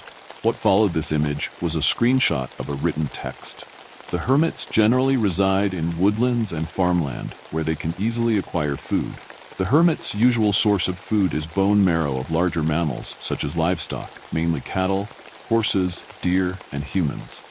The hermits are attracted to the smell of blood. Some say they can smell it from up to a mile away, although this hasn't yet been proven. The hermits are social predators, which follow similar pack rankings as we give to wolves. The hermits don't tend to follow the usual pack gender roles, with both males and females engaging in similar activities and ranks for both sexes. I continued flicking through the album, which showed more sketches, pictures, and grainy camera footage. Huh, they are pretty creepy, I admitted. But they're not real. There's been all kinds of folklore around since I was a kid. Used to scare me a bit too, but it's just make-believe. Abby frowned at me as I handed her phone back. It's not fake, Dad. I've seen them. They roam the woods at the back of the house. I chuckled. That so? As I moved my arm, a pointy branch from the log I was sitting on snagged the sleeve of my fleece, pulling some of the thread out. Damn it, I hissed, raising my arm to inspect the damage. Abby suddenly jumped up. Did you cut yourself? She squealed. No, I just got my fleece caught on a stick, I told her. Abby went into a tirade about checking my arm for cuts to ensure it's not bleeding. They can smell blood. They target the wounded for an easy kill. I looked at her and sighed. Kid, let's just get ready for bed. I turned in my sleeping bag, trying to get comfortable. The dim yellow beam from the flashlight, which Abby had insisted we hang from the roof of the tent, was all that illuminated our shelter. I was about to drift off when I felt my shoulder being poked. Dad, I need a wee. I turned and sat up in my warm sleeping bag. Okay, go ahead and take the light. Don't go too far. Can you come with me? Abby asked awkwardly.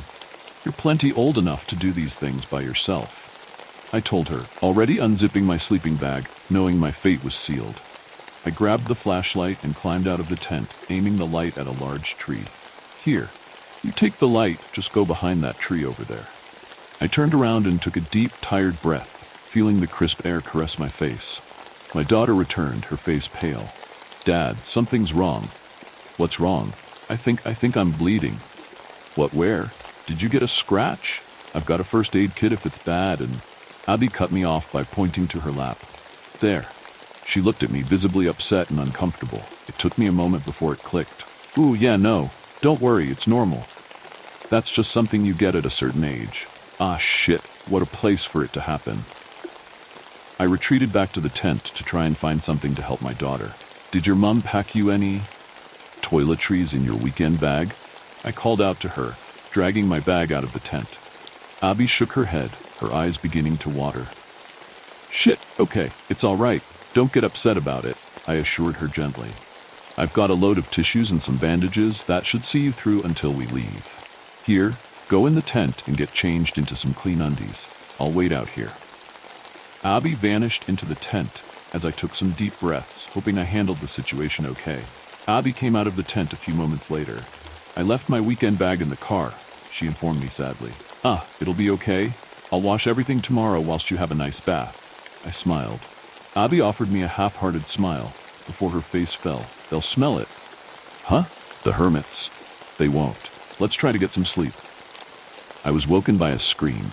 I sat upright, looking in the darkness at my daughter's sleeping bag. It was empty. I fought my way out of my sleeping bag and dove out of the open tent. Abby? Hi, I shouted, looking around. I spotted the beam of a flashlight coming from behind the large tree Abby had used earlier and ran over. Abs, are you okay? Abby didn't reply, her shaking hand pointing the light into the tree line. I slowly took the flashlight from her trembling palm, rubbing her shoulders reassuringly. Sweetie, what's happened? I dropped my bracelet here earlier. I didn't want to wake you, so I thought I'd be brave and go get it. Abby's voice shook with fear as she pinched her bracelet between her fingers tightly. Why did you scream? Did something scare you? I asked her, gently taking the bracelet from her fingers and putting it in my pocket. I expected her to say she heard a twig snap or an animal call. Abby slowly pointed in front of us. It's behind that tree. Confused, I raised the light to where she was pointing, just in time to see a figure step backwards out of sight. What the fuck?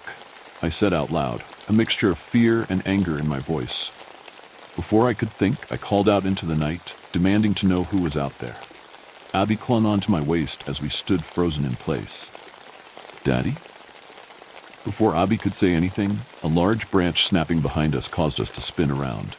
I shone the light in all directions, unable to see anything. A screech rang out from the trees as we heard twigs snap all around us. Let's go back to the tent, I whisper. Looking back, I feel the shelter was a false sense of security. but I knew I had a small survival knife in my bag. We slowly walked backwards towards the tent, small embers of our fire offering the campsite a hint of light. My daughter began walking backwards to the tent when I grabbed her arm. A filthy gray foot slowly disappeared into our tent. Abby gasped, unable to scream due to fear. Time stood still. I could hear my heart thumping in my ears as I held my breath. The crunching sound of a stick behind us was enough to break me from my terrified trance. "Run," I hissed, practically dragging my daughter by her arm through the bracken and into the tree line. Screeching rang out behind us, but I didn't look back. I could hear heavy rustling behind us. "Daddy, they're in the trees!" Abigail screamed. "Just keep running." I barked. My eyes locked in front of us. My hand latched tightly to her arm as I pulled her along. Abby tripped, causing my body to jerk and the flashlight to escape my grip. I pulled her back up in a second, and we continued fleeing, not wasting any time to pick up our only source of light. I desperately pleaded that this route would lead us back to the car, or at bare least out of danger, but my stomach dropped and I put my foot in front of me to hastily decelerate. The steep edges of a deep ravine, lit up by the moonlight, trapped us. "Fuck," I hissed, rapidly turning my head in both directions before deciding to continue right. "Daddy," Abby cried as I began to tug her, pointing to where I was pulling her. I looked. A long, gray, bony hand with sharp black fingernails slowly disappeared behind a tree in front of us. I stopped, pushing Abby behind me in a protective stance. Branches broke all around us as screeches took over the forest.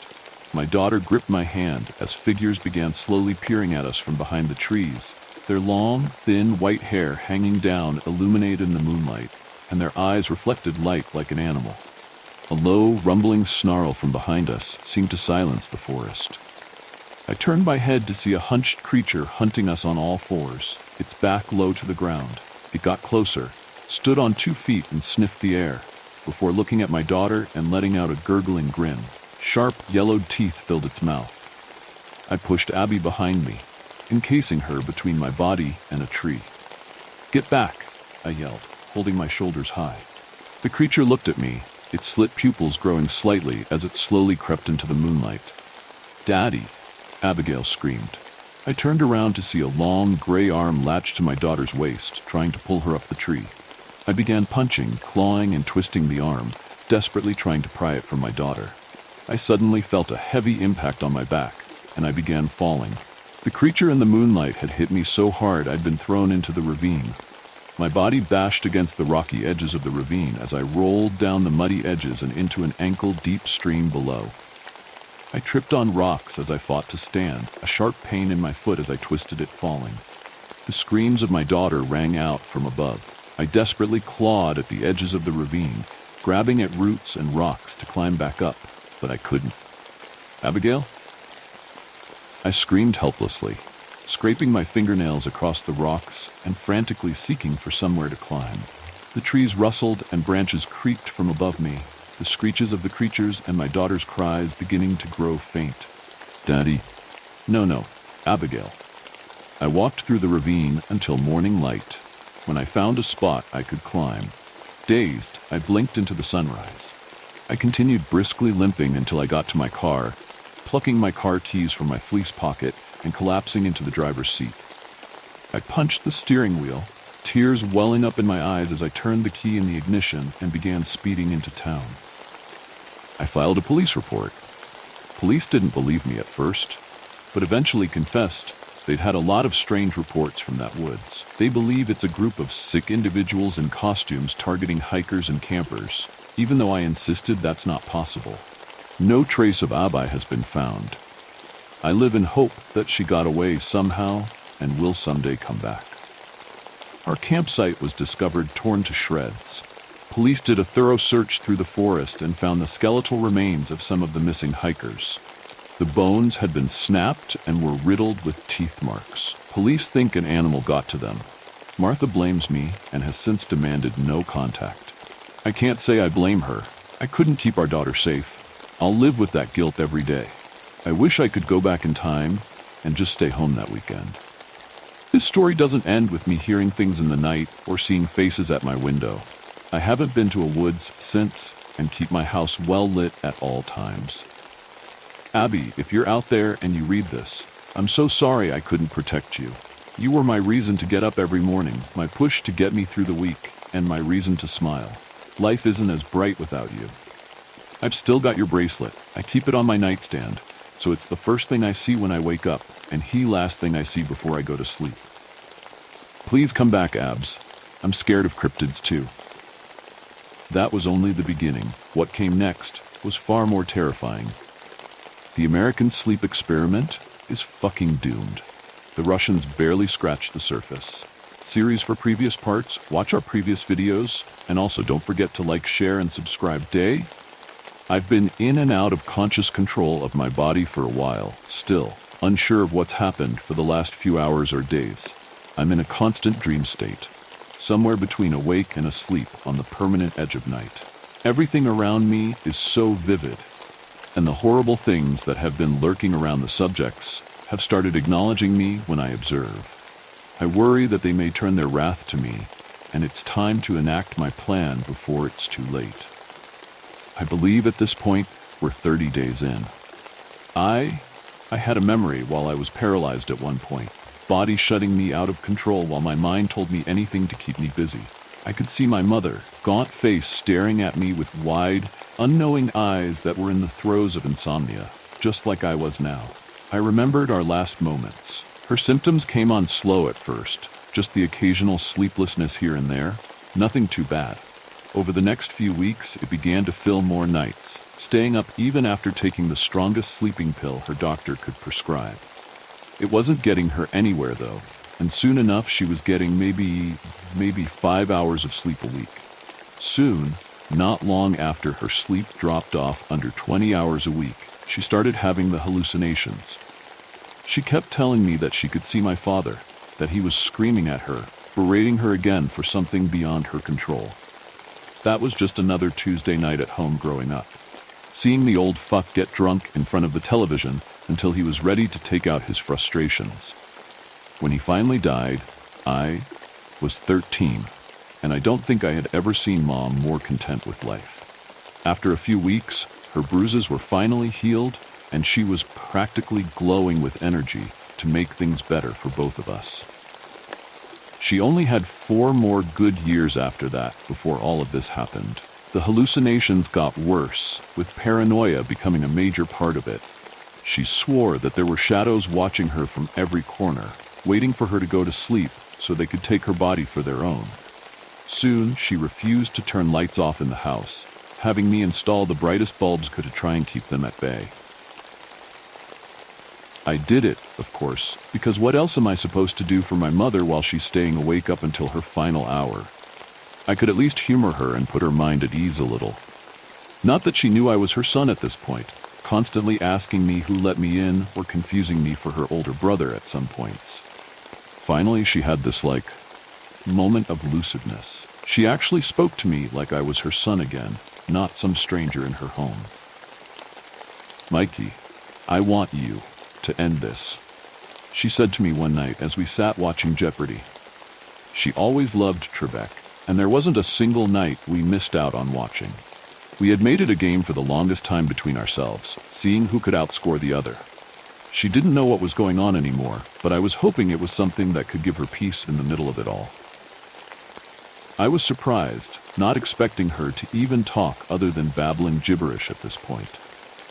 You don't deserve to go through this. Nobody does. Mama, what are you talking about? I'm taking care of you until it's done, I said, looking over at her and expecting sanity to break again at any moment. The solemn stare she gave me let me know that she was 100% in control right now, completely sane and sober to a fault. We both know this is as bad for you as it is for me.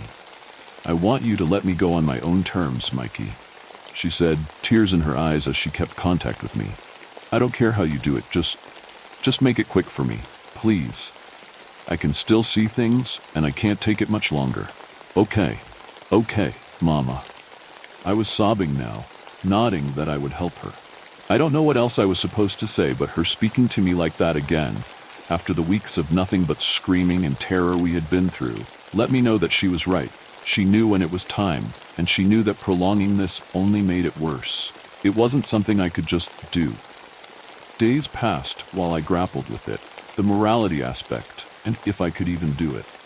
This was my mother, the woman who raised me and protected me all those years, taking the brunt of my father's anger and rage. How could I repay her by killing her? Every time I think of her, all I could remember was what she told me, even until the end.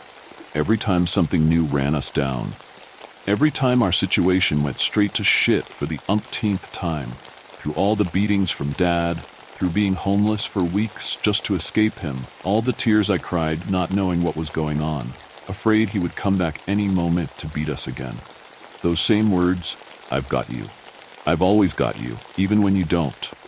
I waited until she had taken one of her doses to attempt a little sleep, watching her doze off into a restless nap. That was when I did it. Taking one of our couch pillows, a heavy, fabric-woven throw with feather stuffing she refused to throw out, I put it over her face, pressing down with all my weight as I looked away, tears stinging in my eyes. She struggled for a minute, body fighting back instinctually to claw at life. I pushed down harder, beginning to match her muffled screams from under the pillow with my own long, dreadful wails. Finally, she was still. It was gradual, movements beginning to slow, becoming smaller, weaker as she lost oxygen. Finally, she was sleeping, eternally, safe from the hell her brain was putting her through here. I told the doctors I found her like this, putting the pillow under her head so she looked like she had just drifted off. Considering her condition, they didn't bother with an autopsy, so I was in the clear. A secret I would keep until death, when I would be able to apologize to my mother personally. This was much earlier than I had planned to do it, though.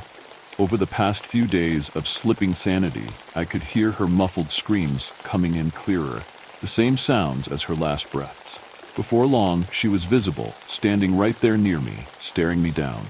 I've tried to keep ignoring her, making my way around the facility to check on the others. By all accounts, the only ones who should still be alive are myself, Taryn, and Murray. The others are all far beyond the point of death, still somehow living and functioning. One had taken to wandering the facility, making finger guns at various specters and causing viscera to fly from their bodies. He got the same treatment in turn, though, with the wounds he was suffering, now something akin to shotgun blasts. Much of his body was shredded, and there was a bone splintering out of his hip, causing him to limp and walk with a stagger through the hallways. Somehow I haven't gone noseblind from the intense smells scattered through the facility, though they've begun to mesh together as things get worse. The subject quarters smelled of excrement and death, while our quarters were filled with the stench of burning flesh, cooking over an intense fire with the smell of burning tires to accent it. I was constantly paranoid there was a gas leak somewhere, thinking we would all go up in flames at any moment. Taryn has been having more moments of clarity lately, and though we've both been going through dissociative episodes, we have been able to talk and try to theorize what the hell is going on. In our deductions, we've come up with a few ideas that, in hindsight, should have been massive red flags. First, I had no part in the subject selection, and she says she didn't either. Doubt Philip had any kind of say either. Now, considering the lack of sleep beforehand for subject 1, and the relative similarity of all 5 subjects, which we didn't see until arriving and at a point of no going back, there were far too many inconsistencies to pull off the experiment in the first place. That's what leads us to our second belief. We're all subjects. This one was obvious at this point, but they were the preliminary trial while we were the main event. We got to see everything happening to them, observe it, then see it all happen to us in real time. Where we're split is on what the purpose is. Nothing adds up to a typical experiment, and whoever is pulling the strings seemingly is just throwing shit at the fan to see how it splatters on the wall behind. Then Murray entered the conversation, giving us a whole new view. He was a former intelligence officer, worked in a lot of espionage stuff before going into the private security sector. From everything he had seen here, he suggested we were guinea pigs for the gas. Some new kind of weapon meant to possibly take out enemy strongholds from the inside, making them turn against their own allies as the paranoia takes hold. As much as I hate to say it, it makes the most sense. We go in trying to do some good, trying to find cures for sleeplessness and diseases like mine, only to become a weapon test for someone. Doubt will be the last. We turned our attention to the next issue at hand, the phantoms. We could all see them at this point. The students, the sewn-together girls, the drowned family, rabies patients, and the limbs. Nothing but mountains of limbs filling the space around 5. Murray told us he had only seen bodies like that in war zones, mostly after bombings. Said that was one of the things he would never forget, and now I could see exactly why. It was horrifying, and the smell of this burning flesh was a completely different one from Philip's room. The problem we were running into now was that all these phantoms were taking notice of us. Taryn and I only had one each, and they, so far, hadn't shown any signs of trying to harm us physically, like the subjects were undergoing. Every one of these terrors has started paying more attention to us, taking small breaks from their usual victims. It's only been watching us so far, but I don't know how they might escalate over time. If they can eventually harm us like they've harmed the subjects, well, I would rather die at this point, if it was possible. I hope we can figure something out to escape before that point. Then there was the greatest unknown. Since the beginning, we had all seen one figure in common, even Murray, who was free from phantoms clinging to him. This one figure, the dark one, full of galaxies and nebulas, infinite stars in a human shape, was always there, right at the edge of our vision, but unable to be reached. They mentioned that they had tried reaching out to it as well, but ran into the same infinite void of space in between, keeping us away permanently. Every single one of us was seeing this, and when we eventually tracked down one, the only subject willing to speak to us, or maybe the only one able at this point, he told us it's always there for him. The jailer, he said. You can see it now, right? That's what keeps us here, keeps us in the cell. It's the one that makes sure we can't be free. I have my own ideas about what it is. It seems too benevolent, I guess, like it's not trying to keep us anywhere. As though it's only getting further away, like it's leaving us behind, hopeless to our cause. The 3 of us have made a plan. There's a surgical saw in the medical bay. I'm hoping we can use it to cut through one of the vents and possibly, just maybe, get the hell out of here. It's going to be a long shot, but it's either that or stay here and see what happens. Much rather try to escape than see what happens when those specters turn their full attention to us. Before anything else happens, I'm afraid I'm going to have to confront Mom. I don't want to, but I believe I won't get out of here alive until I face my fear. As one chapter closes, the darkness spreads, reaching into another tale of unspeakable dread. When I was 8 years old, I thought my house was haunted. The truth is much scarier. I was 8 years old when I last saw my mother. We lived in a somewhat big house out in the countryside, a decent drive from the nearest towns and cities. One night, I heard cries and screams coming from the walls. I yelled for my mom, who burst in worried. The voices didn't stop, but my mom didn't seem to notice. She banged on the walls and ordered the voices to stop and to let me sleep. They did as she asked.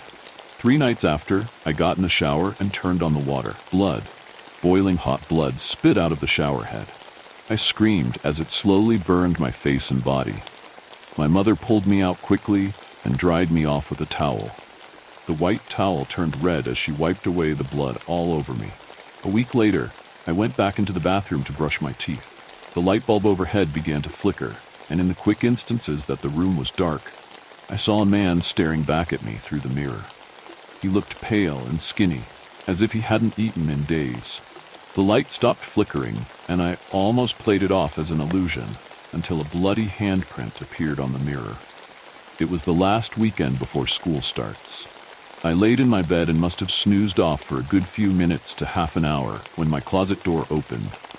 Inside stood a woman, pale and skinny like the man in the mirror. I didn't know what I was seeing at first from how dark it was, but it became clear once the woman rushed to my bed and began to strangle me. Her cold grip tightened as she accused me of killing her husband. That's when my mom barged in and with an axe in hand, swung it at the woman. The woman's head came completely off and landed on my lap. I screamed in absolute fear as my mom told me to hush. "It's time I showed you something," I remember her saying. She took my hand and escorted me into my closet. She led me through a narrow tunnel that connected to every room in the house behind the walls. My memory on everything I saw is still fuzzy. Maybe I chose to forget from how horrifying the sights were. I do remember, however, following my mother into the basement, not our primary basement, but another one hidden and tucked underneath the first. Her exact words I rather not repeat. Just know that she was very disappointed in me and that I should just have kept quiet like a good boy. I don't know why. If there is a why. She began to bite into my neck, then my shoulder. She trailed her teeth down my arm, ripping away as much flesh as she could hold in her mouth. I cried and pleaded with her, but she wouldn't listen. In a movie, in this exact moment, someone would burst through the door at the last second to save me. Maybe a cop, perhaps a relative, a friend. The only reason I live to tell my story is because for whatever reason in that twisted psychotic mind my mother had, whatever little motherly love and instinct she held on to kicked in. She let go, apologizing in a calm manner. She left me laying on the ground as I could no longer scream, and instead gasped for air as I stared at the open wounds she gave me. She snatched the phone from the wall and called 911. I know it was 911 because she told whoever answered the phone everything and everybody she killed, and how I was now lying on the floor on the verge of death, and that if they don't arrive in 20 minutes, she would put me out of my misery. The cops showed up some 15 minutes later and raided the house.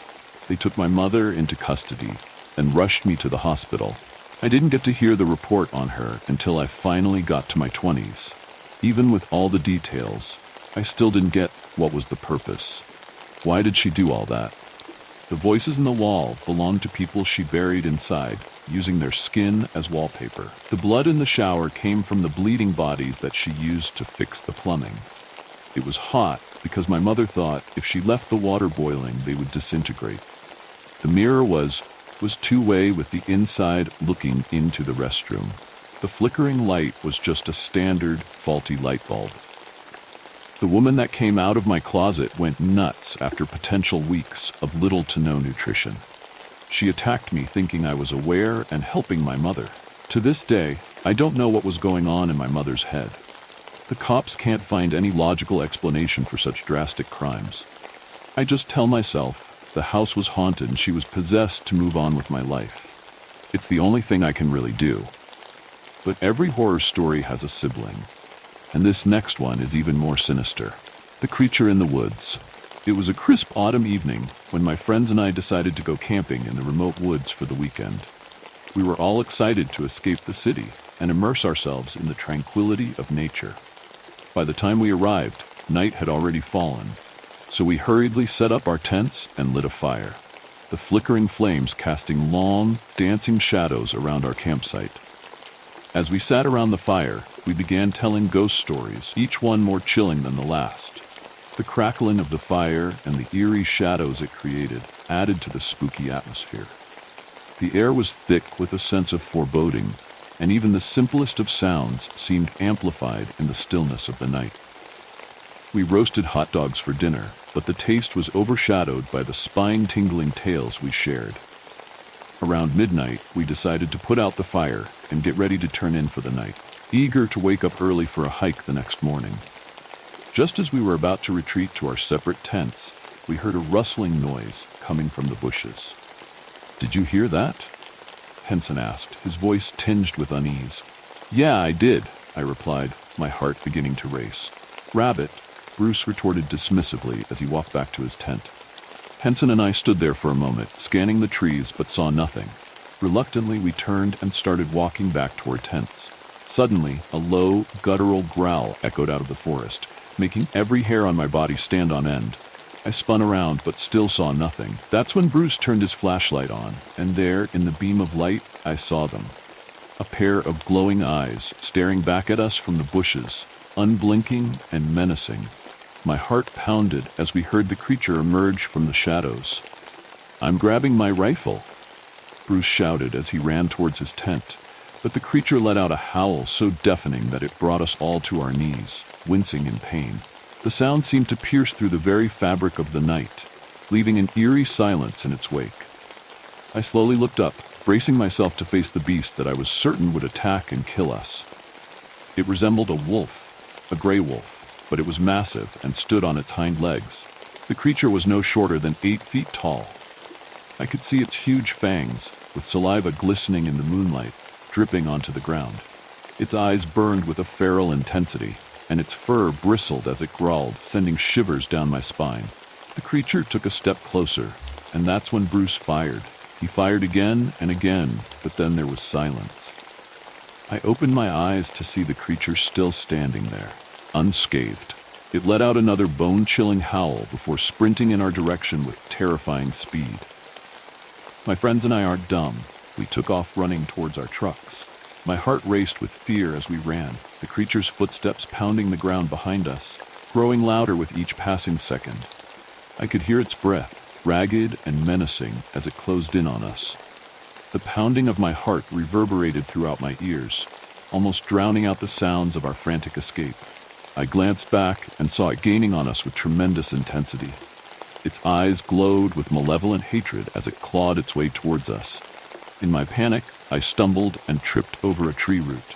Henson quickly turned around to help me up, and just as I could run again, I felt an intense burning sensation across my back.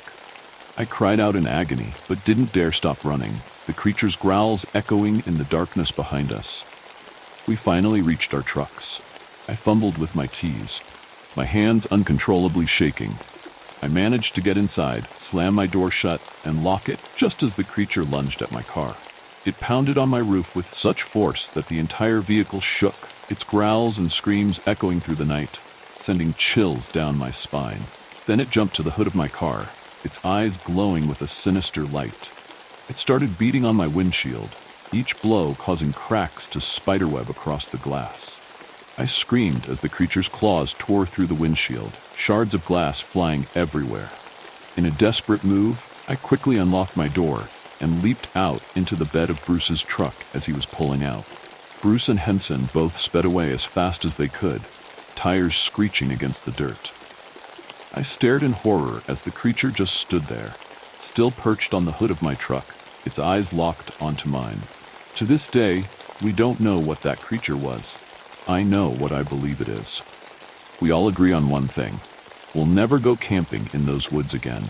The memory of that night still haunts me, and I can't shake the feeling that the creature is still out there, lurking in the shadows, waiting for its next unsuspecting victims. A few weeks later, I couldn't get the experience out of my mind, so I decided to do some research. I found old legends and folklore about the area, speaking of a beast that roamed the woods, a creature that was neither man nor animal. Locals called it the Wendigo, a spirit of the wilderness that preyed on those who ventured too deep into its territory. The stories described it as a cursed being, transformed by its insatiable hunger and thirst for blood. I shared my findings with my friends, and we all felt a shiver run down our spines. The descriptions matched what we had seen that night, down to the last horrifying detail. We realized how close we had come to becoming another story in the local folklore, another set of names whispered around campfires. The thought of that creature still lurking in the woods, waiting for its next prey, was too much to bear. We made a pact never to speak of that night again, hoping that by staying silent, we could somehow escape its grasp. The silence was our shield, a fragile barrier against the terror that stalked the shadows. But every now and then, when the wind howls through the trees, I can't help but remember those glowing eyes and the terror we felt. The Wendigo is still out there, somewhere in the dark, waiting.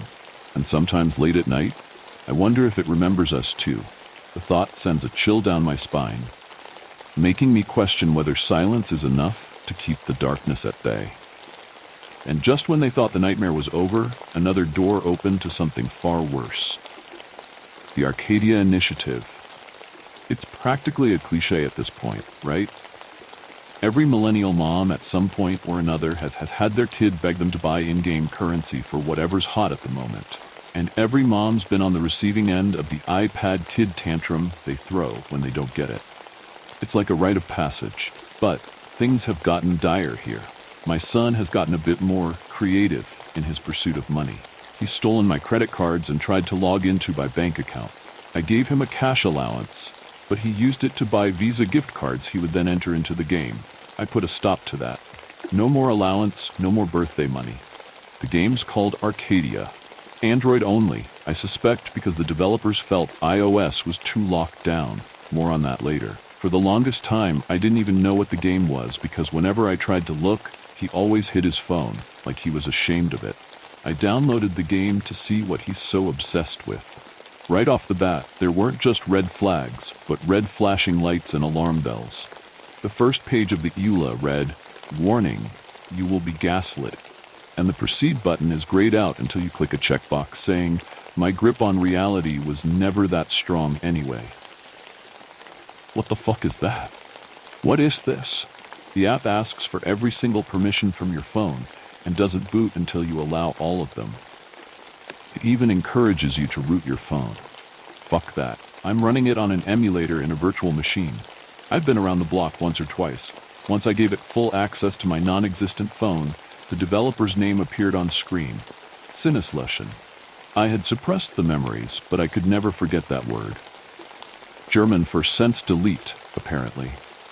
When I lived in Portland, there was this urban legend about an arcade game called Polybius. Supposedly, it was some secret government mind control project. I never paid it much mind. It sounded like one of my dad's ramblings. He claimed to be an MK Ultra test subject, but he was always a conspiracy theorist and had all kinds of wacky ideas about how the world works and who runs it. For a long time, I didn't even think MK Ultra was real until they declassified the files. When I read them, his stories did match what they described. Of course, all this happened after he passed. I could never apologize for doubting him. I wonder if trauma like his is generational. I do remember reading once that trauma rewrites your DNA. In any case, I was heading up to the arcade with my girlfriends for a round of Miss Pac-Man, when just by chance, two men in black suits were installing a Polybius cabinet. They didn't put it in line with the other games. They gave it its own special area, where it stood out like a monolith. We all knew the legend. My girlfriends dared me to give it a try. And who am I to back down from a dare? It was a vector game, like Tempest. In fact, it was basically a Tempest ripoff, except instead of shooting, you collect arbitrary shapes. I was disappointed at first. The game was too easy and boring. But as the game progressed, the tunnel drew me closer and closer towards a wiry figure. The closer I got, the clearer the image became of a disembodied nervous system. Its bare, piercing blue eyeballs would come to haunt me in my sleep, just before dreams, when all the colors start to swirl. Its brain decayed before my eyes, becoming infested with maggots and liquefying into a dripping black sludge. I could smell it, even now, just imagining it. The figure came to dominate the screen, obscuring the playfield. And just when I felt lost in its unyielding gaze, the kill screen ripped me from my consciousness. A sequence of red and blue flashes, almost certain to induce a seizure. At least that's what happened to me, anyway. Despite the health scare, I was compelled to keep playing. I tore apart my house looking for quarters and wandered the streets in search of loose change. I actually pretended to be homeless once. Yeah, I'm not proud of it either. I started seeing men in black out of the corner of my eye, and they'd disappear as soon as I looked at them. I never told anyone that. I didn't want to seem crazy. My parents convinced a rehab center to take me. Gaming addiction wasn't recognized as a disorder back then, and luckily, it worked. I looked into similar options for my son, but my insurance doesn't cover rehab. Even with my salary, San Francisco is a bitch. They practically charge you to breathe here. Going back to Arcadia, it seemed to be nothing more than a modernized Polybius. Upon starting a new game, the following message appears on screen. Warning, in this game you earn a score. This score will not be posted to a leaderboard. Do not post about your score online. Your score is between you and God. Absolutely batshit. Another warning, in this game you play as a rat. You collect molecules. Do not question this. Well, I wasn't going to before, but now I am. And the microtransactions bear questioning too. They sell loot boxes, but there's no loot. All you get is a color indicating rarity. You can also buy credits to spin a wheel for the chance to increase a number. This number has no gameplay significance, and as far as I can tell, there's no way to actually look at it. Of course, in mobile games, they always give you something on your first spin. The first hit's free. and all it said was the number has been increased. By how much? Who knows? My son really begs me for money for this. What was especially concerning was that after playing the game, all my targeted ads became cigarettes and alcohol, even on my real phone. Is it even legal to advertise those? I asked my son if he got those ads, and luckily he said no. His ads were for candy and soda. Okay, so at least it's age appropriate. But aren't candy and soda addictive in their own way? There were other wrinkles too. In addition to the addiction, he also developed behavioral problems. He started fights at school and lashed out at anyone who tried to take his phone away. He even tried to bite a teacher. He was never like this before Arcadia. He was always a sweet boy. He loved butterflies and rainbows, even when other kids made fun of him for it. Where did that boy go? But I shouldn't talk about it if there are no other witnesses, right? So I started talking to other parents. It turns out Arcadia is a much bigger problem than I imagined. My son isn't even the worst case. Some kid broke into his father's gun safe and pointed it at him when he tried to take his phone. Luckily, it wasn't loaded. I made a Facebook group and over 50 people joined. We all gave each other advice and emotional support. Arcadia has many victims. Despite this, and despite the weirdness, I felt a strong urge to play it again. I was too antsy to wait to get home to my VM. I downloaded it again, and I was reluctant to allow all those permissions. But I already gave all my data to China when I downloaded TikTok, so what the hell? Those targeted ads must have worked too, because I bought cigarettes for the first time since I had my son. A 6-pack of Mike's Hard Lemonade too, don't judge me, and a lotto ticket. Maybe if I win, I can get my son into rehab. As I sat on the deck with my cigarette and my nightcap, chasing molecules, a warm feeling came over me. It was more than nostalgia. It wasn't the pain of homecoming. I was home. I came back into the sound of my son screaming. I rushed to his room. I couldn't move, he said. I couldn't scream. Sleep paralysis. I know the feeling. It happened to me after Polybius. The arcade cabinet sat on my chest, weighing me down, and men in black surrounded my bed. It was one of the most terrifying experiences of my life. My dad had sleep paralysis too, right before he was abducted, injected with psychedelics, and thrown onto the streets. Seeing it happen to my son broke my heart. As I consoled him, I peeked at his phone. It was flashing red and blue, playing a YouTube video titled Arcadia Activation Sequence, 10 hours. I asked the parents if they remembered Polybius. Only a few did, but their stories all matched mine. And they all saw men in black too. It's nice to know that memory is real, at least. But soon after I mentioned Polybius, the group got deleted.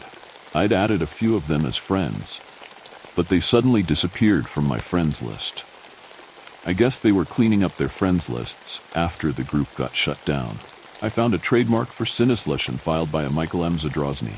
I contacted him, and he happened to have a Sinisletion business card on his desk that very moment. Strange coincidence.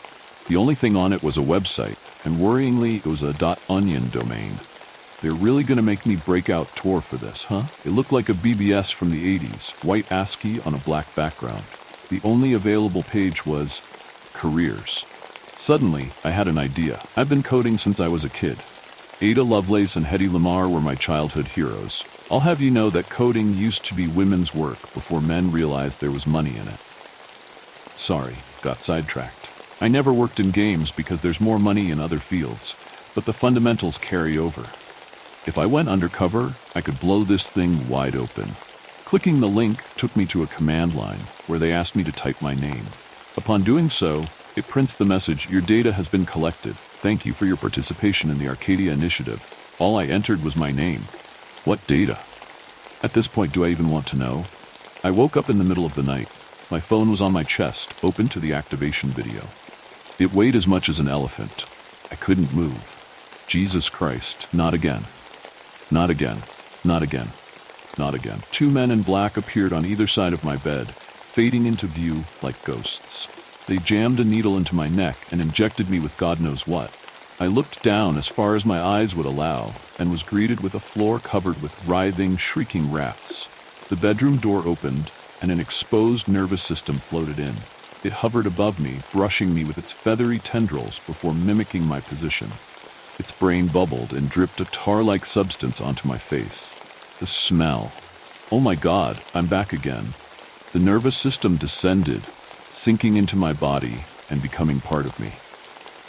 The bedroom became bathed in alternating flashes of red and blue lights, and then everything went black.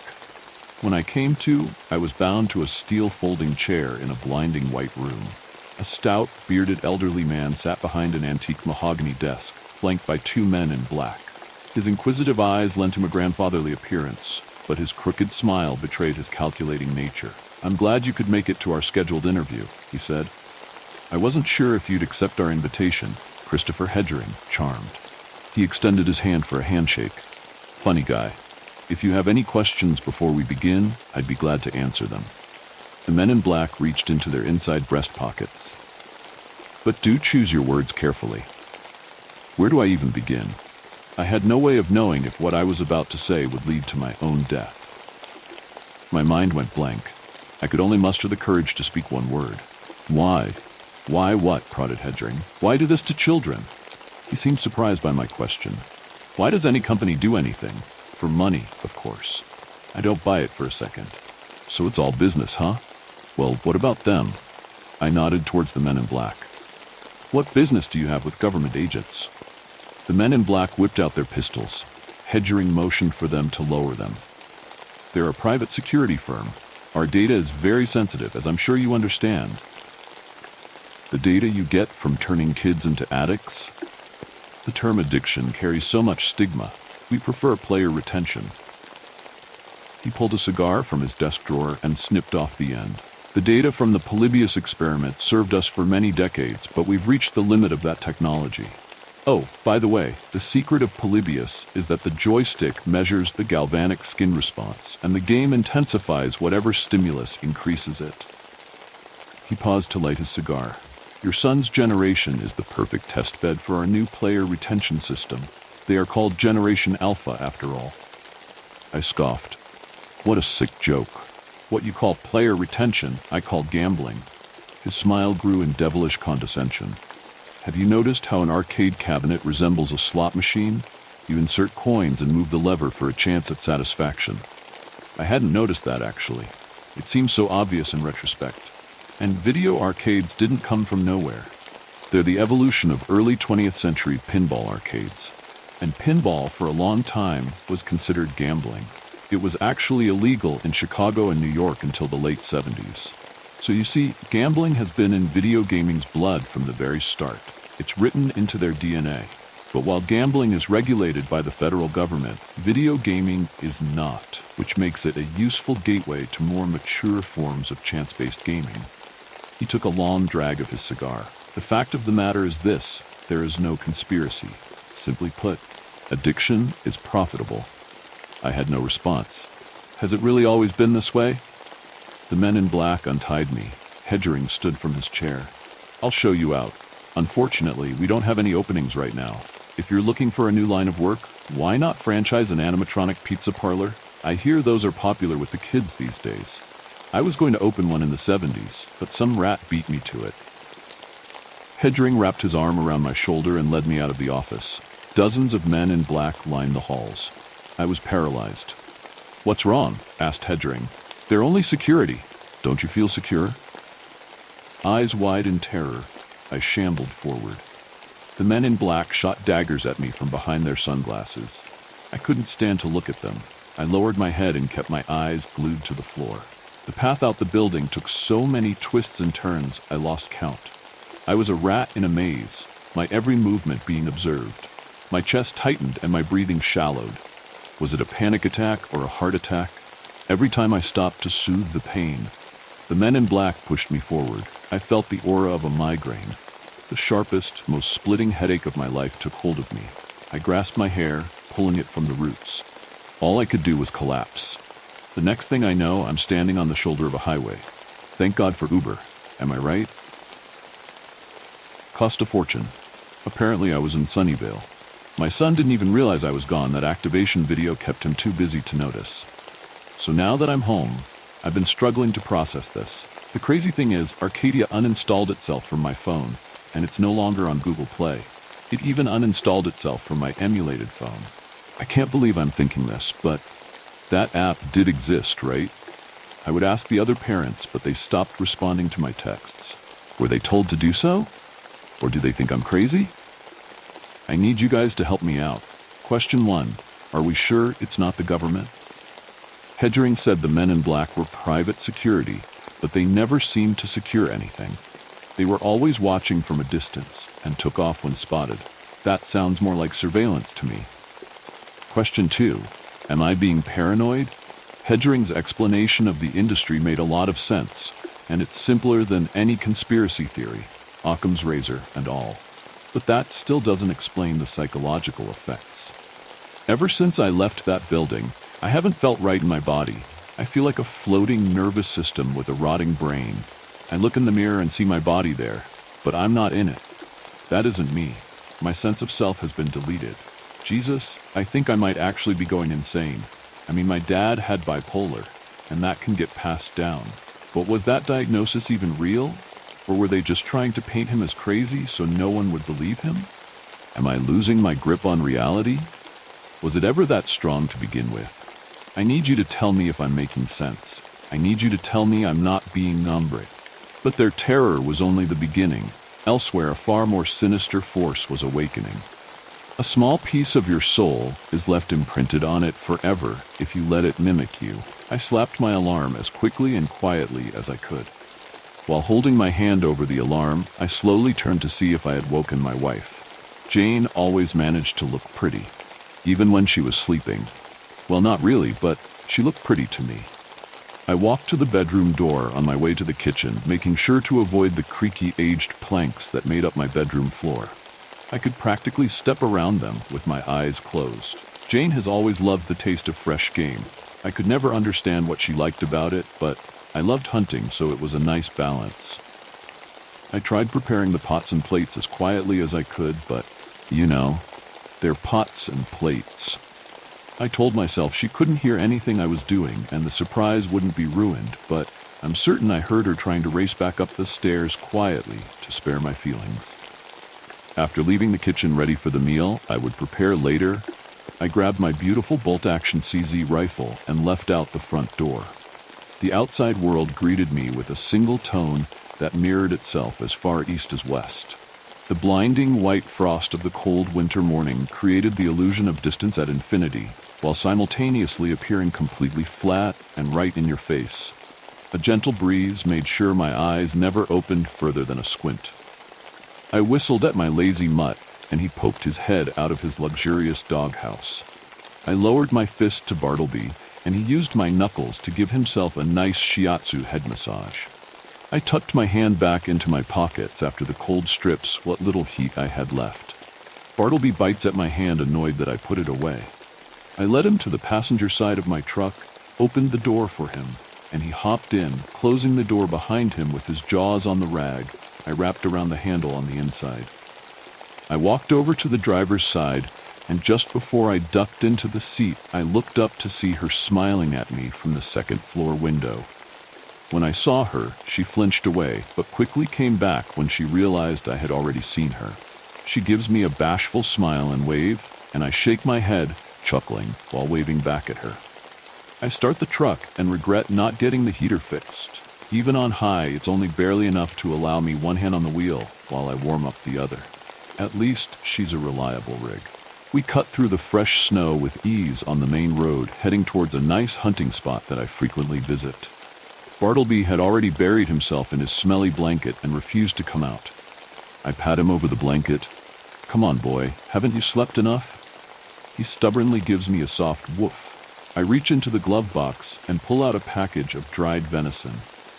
I lay a piece next to his snout, and he briefly pokes his nose out to sniff and lick up the treat. I rub his head and continue down the road until I reach my right turn. After arriving, Bartleby and I left the truck and headed towards the tree line. Bartleby immediately finds a tree to mark his territory at, and as I wait for him, I begin to load up my rifle one round at a time. The forest is oddly quiet until I hear faint footsteps in the distance. I squint my eyes to try and see what's causing the noise, and I see something coming towards us from in the woods. I used my scope to get a better look at the animal and saw that it was a wolf sprinting in my direction. Huh. I looked further up and saw an enormous pack of snarling wolves following closely behind the first. My eyes widened as an electric wave of shock sprang from my heart to all of my fingers. Despite the biting cold, I broke out into a sweat. I hadn't even realized I dropped my bullets. After they lightly landed on the ground, I had already turned around to run for the truck, stopping when I didn't see Bartleby following. I must have stopped too quickly because my feet easily lost the ground, and I found it with my hands and nearly my face. I got up as quickly as possible, ignoring my stinging hands. I ran back to Bartleby with the stampede of menacing black fur and white, hungry teeth in the background, growing in size with each passing moment. You don't realize how large a wolf really is until you see one with your own eyes. As soon as I could reach him, I grabbed his collar and yanked. He got the message and began following. We weren't far from the truck, but the wolves also weren't far from us. Their paws were dreadfully audible now, and as I ran, I couldn't tell if the panting directly behind me was my own dog or a wild wolf. I must have been panicking too much because after I reached the truck, I ended up on my ass again. Damn it, I exclaimed as I missed the handle by mere inches. I looked up and it was too late. There was no time to make it back in the truck. Bartleby stood over me like a lion. He braced for the gnashing jaws of fierce wolves, but the impact never hit. The wolves ran over Bartleby and I as if we weren't even there. They completely ignored us and continued running as a pack, as if they were caught up in a blazing forest fire and had made a temporary alliance with all life in the forest to just escape. I watched them cross the main road I had turned on. Their large frames shrunk to nothing in the vast, empty canvas that blurred the lines between heaven and earth. The only discernible point of reference was the sun, faded behind clouds with no depth or shadow. I sat there in silence for a moment, trying to calm my breath. Maybe the trees absorbed the wind, maybe the snow muted the ambience, but after the storm of wolves passed by, the silence of the forest was unnerving. Still sitting on the ground, I laughed to myself in terror as Bartleby licked my face, trying to comfort me. I gave him my knuckles, and he scratched his head with them. Returning to where I dropped the bullets, I noticed that the divide between the forest and the rest of the world suddenly seemed greater. I stood before the border of two worlds, and I willingly stepped into one where I didn't belong. Walking through the forest, I looked up directly at the sun and felt no pain due to the clouds evenly distributing its light everywhere. Still morning, nearing noon. Bartleby found a scent, and I followed him. Eventually the scent became a small trail of blood. That wasn't too unusual, but what I saw in the distance was. I jogged ahead of Bartleby because he was still just focused on the trail in front of him. I saw something in the trees. My gaze grew more intense with every step, as a clearer picture revealed itself to be another wolf hanging upright on a tree branch with its innards on display, like some sick, mad scientist dissection experiment. Its skin was stretched out and pinned to the tree branches, as if someone were leaving an animal's skin out to dry in the sun. The corpse was still purging its scarlet fluids onto the massive blotch of foul, black-dyed snow below. My brow furrowed, and my face turned to a scowl of confusion and disgust. The pure white snow around the gory scene only made the colors seem more vibrant and clear. What the hell could have done this? Bartleby backed up with his tail between his legs. I looked around some more and noticed the surrounding trees all had unrecognizable symbols roughly carved into them. I didn't know what to make of what I was seeing. It was simply strange and disturbing, to say the least. Finally, we arrived at my little tree fort, hunting shack, shelter, whatever you want to call it.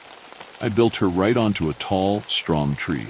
Bartleby jumped into the box I made for him, attached to a rope leading all the way up. I climbed up first, using the ladder steps nailed right into the tree, then I pulled the rope to bring Bartleby up with me. The shelter was a small one. Standing upright in it was impossible, and if I laid down on any side with my hands and feet stretched out, I could easily touch each side of the walls. Only one side of the wall had an entire section of wood missing to show the view of the deeper part of the forest. The other walls could only be opened with small hinged hatches, acting as windows barely large enough to fit my head. There was a large camo tarp covering the biggest segment of the open wall to keep out the cold. We sat patiently and comfortably inside, protected from the unrelenting cold. But despite the gentle howling of the wind, the forest really was oddly quiet. I hadn't realized how clearly I could hear my blood pulsing to the beat of my heart in my head until the silence was broken by a gentle knocking just behind my head on the wooden wall where I was sitting. Immediately my veins froze over, my heart sank as my eyes grew.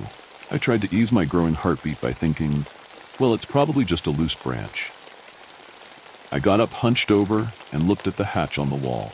I hesitated as I began to raise my hand towards the lock, when another 3 knocks halted my movement. A weak voice from either a young boy or a lady said, "Hello," from the other side of the wall. The adrenaline came back, and I worried someone out there was freezing, in need of my help. But no, that couldn't be. How did they get up here? Have they been here for some time, before I even arrived? Are they just hanging on the tree? No. If someone was out there in need of help, they wouldn't be waiting outside a shelter. I would have found them in here when I came up. I looked at Bartleby and was surprised he hadn't started barking. He stared at the wall intensely without moving. I opened my mouth to respond to whoever was on the other side, but for some reason, my instincts were telling me to do as Bartleby was doing. Bartleby and I sat still, feeling like my heartbeat was being too loud. My body strained from being in an awkward position for too long. It felt like any small movement would mean trouble, so I ignored the static in my legs as they fell asleep from being in a crouched position for so long. The silence was broken by the sound of frozen planks cracking under the weight of something on the roof. I hadn't sealed the roof as well as the walls, so there were slits where the planks joined. Light weakly pushed through, and whoever was out there began blotting out what little rays of light made it through with their limbs. It began with one patch covered as flakes of undisturbed snow fell where pressure was being applied. Then another landed as the first moved away to a new spot. Another 2 appeared behind the first 2. Whatever was out there was taking their time crawling on all 4s. I began to question whether I had really heard a voice or if the silence of the forest had finally gotten to me.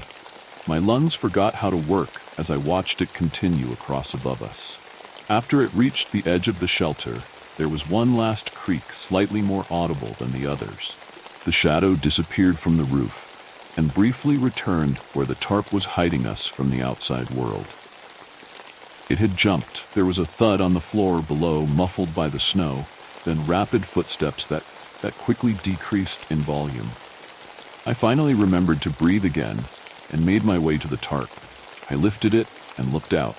Bartleby joined me in my search, but we only saw a small patch of upturned snow that broke the wavy, frozen white ocean and footprints leading away from us. I looked around for a while longer before retreating back into the shelter. Bartleby decided to stay and watch for me.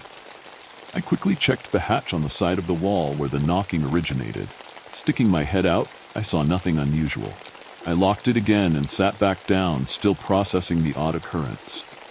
Had I really heard a voice? A few minutes later, Bartleby began softly barking at me, trying to bring my attention back outside. "What do you see, boy?" I asked while making my way over to him. I squinted into the distance where he was looking and saw movement far away. By the color of the animal, I was fairly certain it was a deer. I grabbed my rifle and put my scope in the animal's direction. I saw a deer slightly hidden behind a tree. The shot wasn't ideal, but clear enough. For a moment, I had forgotten about all that had happened up to this point, but was quickly reminded that it wouldn't end there. After focusing my sights on the deer, I noticed it wasn't quite standing, but not laying down either, and it was lightly convulsing and momentarily twitching, causing its limp, hanging head to rock unsettlingly, as if its bone was disconnected, clung together only by flesh and muscle. The deer appeared to already be damaged. Maybe a wolf got to it before, because part of its coat was hanging off of its body, and the fur was dyed red by its own blood. Not too long ago, I had just woken up, well rested and with all my strength, but this day has worn me down emotionally. My mouth hung suspended in motion to speak, but being unable to find the right words to ask, and no one was even around to hear me. No one was around to hear me. I dropped the scope and looked down at the ground in need of a break from the incomprehensible scene before me. After taking a breath, I decided the deer was sick. I'd hunt it, but only to put it out of its misery. I had no intention of taking that back home with me. I fixed the scope back on the deer, and almost as soon as I did, I jumped when the deer's neck suddenly snapped back in place. Its head turned to aim its eye at me, and it felt for a split second like we had switched roles. Fear manifested as a shiver down my spine, amplifying the winter air around me. I hastily planted the crosshairs on the deer's chest, as if to desperately take back the role of the hunter, and pulled the trigger without focusing my shot. The banging echo of the gun cracked through the forest, bringing it to life only for a moment. In the blink of an eye, a black dot appeared on the deer's chest as the bullet ripped through its body. The deer shook mildly at the bullet's impact, but otherwise stood like a boulder. The wound didn't even bleed. With no other reaction, the deer simply turned its head and ran off. Or at least, it tried to run. I must have severed some sort of nerve, because the deer moved like how my dog would walk when I would put shoes on his feet. But Bartleby looked cute doing that. But this deer was simply uncanny. After the deer was long gone, I wondered if chasing it was a good idea. I didn't even want to touch it before, but my curiosity pushed me forward. Bartleby didn't like the idea and whimpered as we first followed the footsteps of whatever was knocking on my shelter. I noticed that those footsteps were oddly humanoid. They were in the direction of the deer that I had shot, so I studied them as we went. The walk seemed longer than it should have been. I looked up at the sun. It was just past noon now. I looked around the still forest, half expecting to see more odd symbols etched into the bark. That'd be creepy, I said out loud. Arriving where the deer had been when I shot it, I saw a gruesome scene. Despite the small hole, void of blood that the bullet had made on the deer's chest, the snow here was nearly completely melted away from the nauseating amounts of blood poured onto it. There was a pile of shredded organs on the floor. Some bones littered the area, and others were still attached to the muscle. There was even a skull there, all belonging to a deer, I assume. Steam rose from the heap of warm deer guts, and I gagged after staring far too long. Questions raced through my mind. I don't know what it was that was pushing me to follow the deer I had shot, but whatever it wasn't common sense. I was stupidly desperate for answers to questions I should have never asked. At this point, snow began to dance down around me from the sky. I had to move quickly before losing the trail. Bartleby loyally but reluctantly followed behind, as we walked for nearly an hour in a direction I don't think I've ever walked before. The footsteps were fading as the intensity of the falling snow increased. My vision was obscuring as the snow slowly became a mild blizzard. I saw a large, dark spot in the ground ahead of me. After an hour of walking, the ground rose upwards until it became a hill where I stood. The dark spot eventually revealed itself to be the mouth of a gaping, hungry cave. I was done at that point. I didn't feel it'd be worth it, and I didn't have time to go off on a side adventure with my wife waiting at home. I was already late, so I turned to leave. But something had caught me off guard. I turned around to check if what I saw was reality. The footsteps I had been following abruptly ended. I was afraid to acknowledge I had been tricked. I looked around my surroundings, and where I stood there was a treeless patch going over and around the cave. I've heard of animals like foxes backtracking to avoid predators, but what kind of animal would use that to catch prey? I looked to Bartleby for answers, and he was focused on the trees behind us. I turned back around and followed his gaze. The blizzard was giving the distance a white tint. Bartleby began growling and barking. My hair stood on end at the thought of an unseen enemy. I wouldn't have seen it if it hadn't moved. A single hand with long, slim fingers wrapped around a tree far away opened like a flower in bloom. The tree was thick, and yet this thing had half its hand around it. I looked upwards and saw the silhouette of a head. The blizzard blurred its features on the thing, but I had seen enough. I froze. I hoped that what I was seeing was just an illusion brought on by the blur of the blizzard, but I had to make sure. Those few seconds of stillness stretched into hours. I steadied the gun on my shoulder, aiming at the now still figure. I had to know if there was something really there. Bartleby had been whimpering, and his cries increased exponentially as I aimed. Just as I fired the bullet, I felt an electric current shock my left leg. I looked down and saw Bartleby biting my leg hard, tugging at me while whimpering like I'd never heard him do before. He threw my shot off, but I caught a glimpse of the figure recoiling as a misty red cloud bursts from its shoulder. My eyes returned to the figure, and it was sprinting at me on all fours. This was no illusion. I didn't wait to find out what its face looked like, undisturbed by a hazy storm. Bartleby led the way into the cave, and I followed without protest. My footsteps' echo grew as I pushed further into darkness. Eventually, I found a boulder for Bartleby and me to take cover behind. I turned to the entrance and saw the silhouette of the figure pause there, standing on two legs. I aimed my rifle again, and it ducked down, beginning to crawl again. I could no longer see it. All I saw was the bright outside world at the end of the tunnel. I sat there with Bartleby for a couple minutes, just listening for any movement. The wind caused an almost whistle-like effect inside the cave, making it difficult to make out which sounds were real and what was in my imagination. I decided it was best to keep the rifle in a defensive position as a shield rather than hope that I'd have time to lock on to my invisible target, guided by sound alone. I thought my eyes were finally adjusting to the dark because I had convinced myself I could see hints of the cave walls around me and just barely the outline of a tall, long-limbed humanoid figure. It was just standing to my left not too far away. I don't understand why it hadn't attacked yet. I slowly aimed the rifle at it from my hip. I cannot stress how slowly I moved, making sure my aim was flawless. My fingers slowly squeezed the trigger. I braced for the recoil, and a split second before, mere inches away from my left ear, I heard the same weak "hello." I flinched as the bullet hit my imaginary enemy. The flash gave me a brief scope of the area. There was no cave. I was surrounded by trees covered with odd symbols. My adversary had already gotten far too close to me, biding its time, using the wind as a cover for its incremental movement in the dark. I could hear it begin to make its move, but Bartleby miraculously tackled the thing before I or it could react. A struggle began. I heard my dog snarling angrily, and the same human voice that said hello, except now it was howling like the souls of the damned. I began yelling, not in fear or any emotion that I could clearly describe. My voice just flowed without my permission. The monster's cries died out, but Bartleby was showing no mercy. He continued barking, snapping his jaw and tearing at whatever that thing was. I've never heard Bartleby bark so intensely. It was as if he stopped taking breaths in between barking and continued his assault. I continued yelling as my ears began ringing. After my lungs were empty, a warm glow drew my eyes. I looked at my burning home.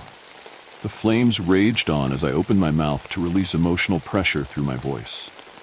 I don't know if I even made a noise. A ringing in my ears had begun deafening my audible reality. I was shaking even though I wasn't cold. The heat from the fire felt like it scorched the hairs from my face.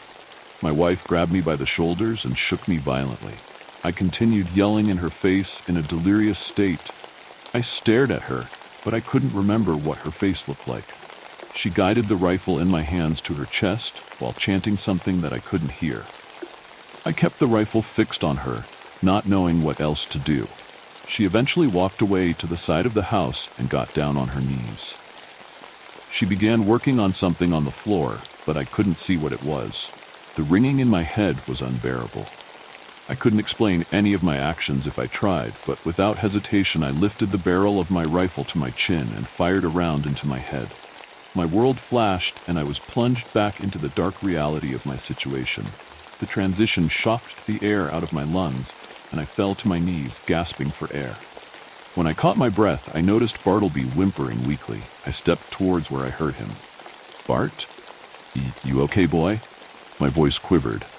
I knelt down near his body. He whimpered softly. I lowered my fist to his head with tears in my eyes. Then I felt a fleshy, furless skull. I recoiled before attempting to touch it again. I reached my hand out to confirm, and again felt a fleshy body before me. I jolted up and pulled the trigger, aiming at the spot where that thing was laying in front of me. All I heard were clicks. I reloaded the rifle in a panic and attempted the trigger again. There was one last whimper as the bullet struck it. I looked towards the entrance and called out for Bartleby. "Here, boy, where are you?" He responded with a strong bark, and I saw his silhouette appear at the end of the tunnel. I jogged to him, leaving the cave behind. Stepping outside, the world seemed darker than I remembered. Way too dark. I searched for the sun where I last saw it, but it had disappeared.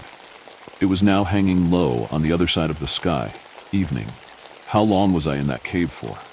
Bartleby began walking ahead. I was eager to be done with this day, too. "You leaving without me?" Bartleby stopped and turned his head at me. I stopped approaching him. "What's wrong, Bart?" Bartleby stared at me, and I noticed the wound on his coat. He wasn't in good shape. A piece of his skin hung loosely around the belly area. "Oh, you're hurt." I knelt down next to Bartleby and reached for him to check on his wound when he barked violently at me and growled. I sprung back up, throwing my hands in the air. "Whoa, hey, Bart, it's okay. It's me, Bart." His growl faded, and he began walking back. I watched him continue for a moment, still a little shocked that he had snapped at me. Eventually, I jogged to catch up to him. I watched him carefully as we walked and made sure to keep a distance behind him in silence. The sun was about to begin its setting phase, and we began our long walk back to the truck. I went into autopilot, watching the trees go by. We walked past my shelter in the tree, and then the corpse of the gutted wolf, until the sight of my truck in the distance returned my lucidity. My steps began to feel heavier the closer I got to my truck. My body tensed up as I put my hand on the door handle. I just stood there holding the door long enough to allow the cold metal to hold me back. "Bartleby?" I turned to him as I spoke. I peeled my hand from the door and balled it into a fist. Lowering it down to him, I said, "Come here, boy." His eyes stared at me. He stood immobile while my fist hung in the air, waiting for reception. Eventually, he slowly walked towards me and licked my fist. I stood there, clenching my jaw. My emotions turned to liquid and pushed against my eyes. I slowly pulled my hand back and gripped my rifle tightly. I closed my eyes, forcing tears down my cheek that provided me with brief relief from the cold, but quickly froze over, stinging my face worse than the air ever could. I slowly lowered the barrel to that thing's head, and immediately it zipped away at astonishing speed. I let out a breath of short-lived relief until it turned left onto the main road in the direction of my home. I dashed to the driver's side and hopped in and drove away recklessly. I sped down the road, disregarding the speed limit. With nothing else to do, I tried to comprehend the horrors of this day, but that only left me feeling overwhelmed. I looked to my right at the passenger seat. The sight of flattened blankets put a pulsing pressure behind my eyes. I lifted them, hoping a stubborn mute would stick his nose out to greet me. My chest ached, but my body didn't allow me to shed any more tears. I couldn't even moan in pain, only release bursts of pathetic, gasping whimpers. Ignoring the roads, I shifted off onto where the grass lay under the snow when I saw my home in the distance. I glided towards my driveway as my car shook and bounced violently, and I nearly crashed had there not been a pile of snow to slow me down. I threw the door open, and as I stood out in the cold of the growing dark, I saw my wife standing in the bedroom window, embraced in darkness. She had one hand raised, waving at me. My muscles went limp, and I shook as the strength of my will bled from my very being. I calmly walked up the steps of my porch and pushed open the door that had already been left half open. It was just as cold inside as it was out. I shut and locked the door behind me and made my way up the steps, making sure to hit every creaky floorboard until I reached my bedroom door. My hands rattled violently as I revealed more of the room while pushing the door open. The thing wearing my wife's skin waited for me to see it, adjusting the stolen skin as it slid over its skull like a cheap mask.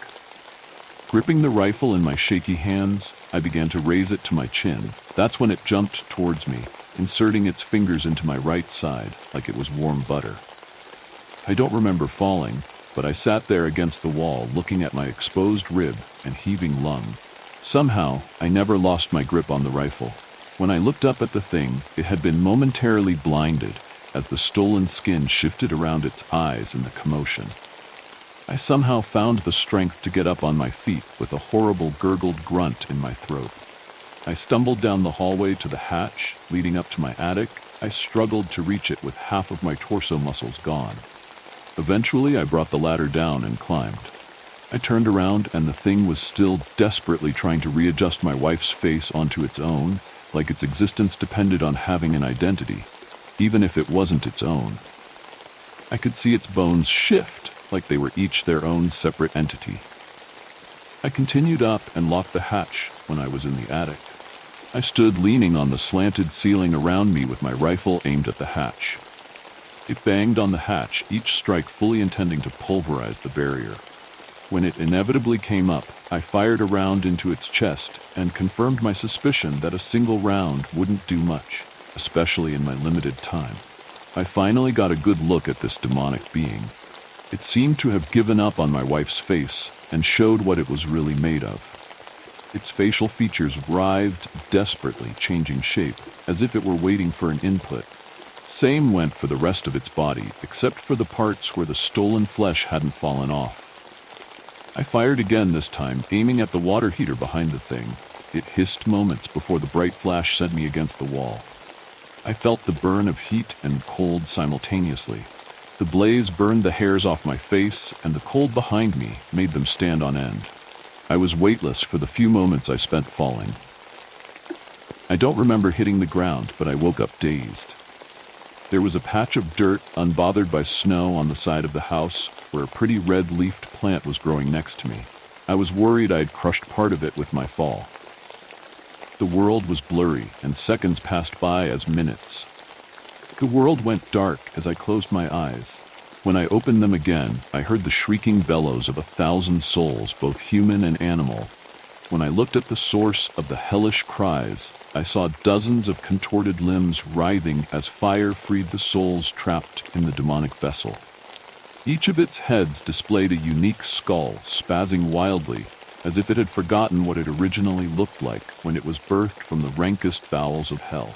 It began to run off aimlessly into the distance, as its body fought with itself, unable to decide which direction to go. That was the last memory I could recall from the night I lost everything. And now I lay here staring at a cheap, white-tiled roof, hooked up to a machine. I can still feel my leg. The nurses say it's called phantom limb syndrome, and that it should go away or become mostly undetectable after the first year. I hope to God that whatever that thing was, it died along with my wife and dog. But something tells me it's still out there somewhere. I'm going to have to sell my land to pay for the medical expenses, but I can't ever truly leave until I know it's dead. As the screams faded into silence, another tale of darkness began to unfold. Together forever, Iris has lived at his apartment complex for years now. He was going from there to his full-time job at a nearby local electronic shop. It had been peaceful with a few regulars who came by to either get the newest systems in stock or to have things repaired. Lately, though, one individual would come in, even if he needed nothing, to see Iris. At first, he thought it was harmless, that the guy didn't have friends or anyone to talk to. But then the stalking happened. This friendly customer soon turned into an obsessed hunter looking for prey. Therefore, Iris requested a shift change and no longer had to see this guy again. Or so he thought. It was late at night, and even though he tried, Iris could not sleep. Giving up on tossing and turning the entire night, he decided that a walk to grab some late-night ramen would help lull them to sleep. Besides, what harm could it do? It was peaceful, and few people their age lived around here. The local 7-Eleven should have been close to here if he had recalled correctly. Getting up, Iris got dressed and grabbed his necessary items, such as keys and wallet, slipping on their shoes as they headed out the door. Salary workers primarily occupied the apartment building, with a few retired residents. It sure seemed eerily quiet. Not that he did not mind the peace. It just seemed too quiet. Stopping at the lobby elevator, Iris pushed the button to the ground floor. It went down a few floors before stopping at another floor so someone else could get on. Was someone else awake this late? The elevator doors slowly opened, and a person walked in, dressed according to the weather outside. The doors slowly closed, and he stood next to him. Usually, He did not care if someone stood beside him on the elevator, but something about this guy made his skin crawl. Instead of moving away, Iris pretended as if he was not there. The elevator once again began its descent to the ground floor. I had wondered where you went and what happened to you. It just turns out you changed shifts, the male passenger said, his voice gruff and deep.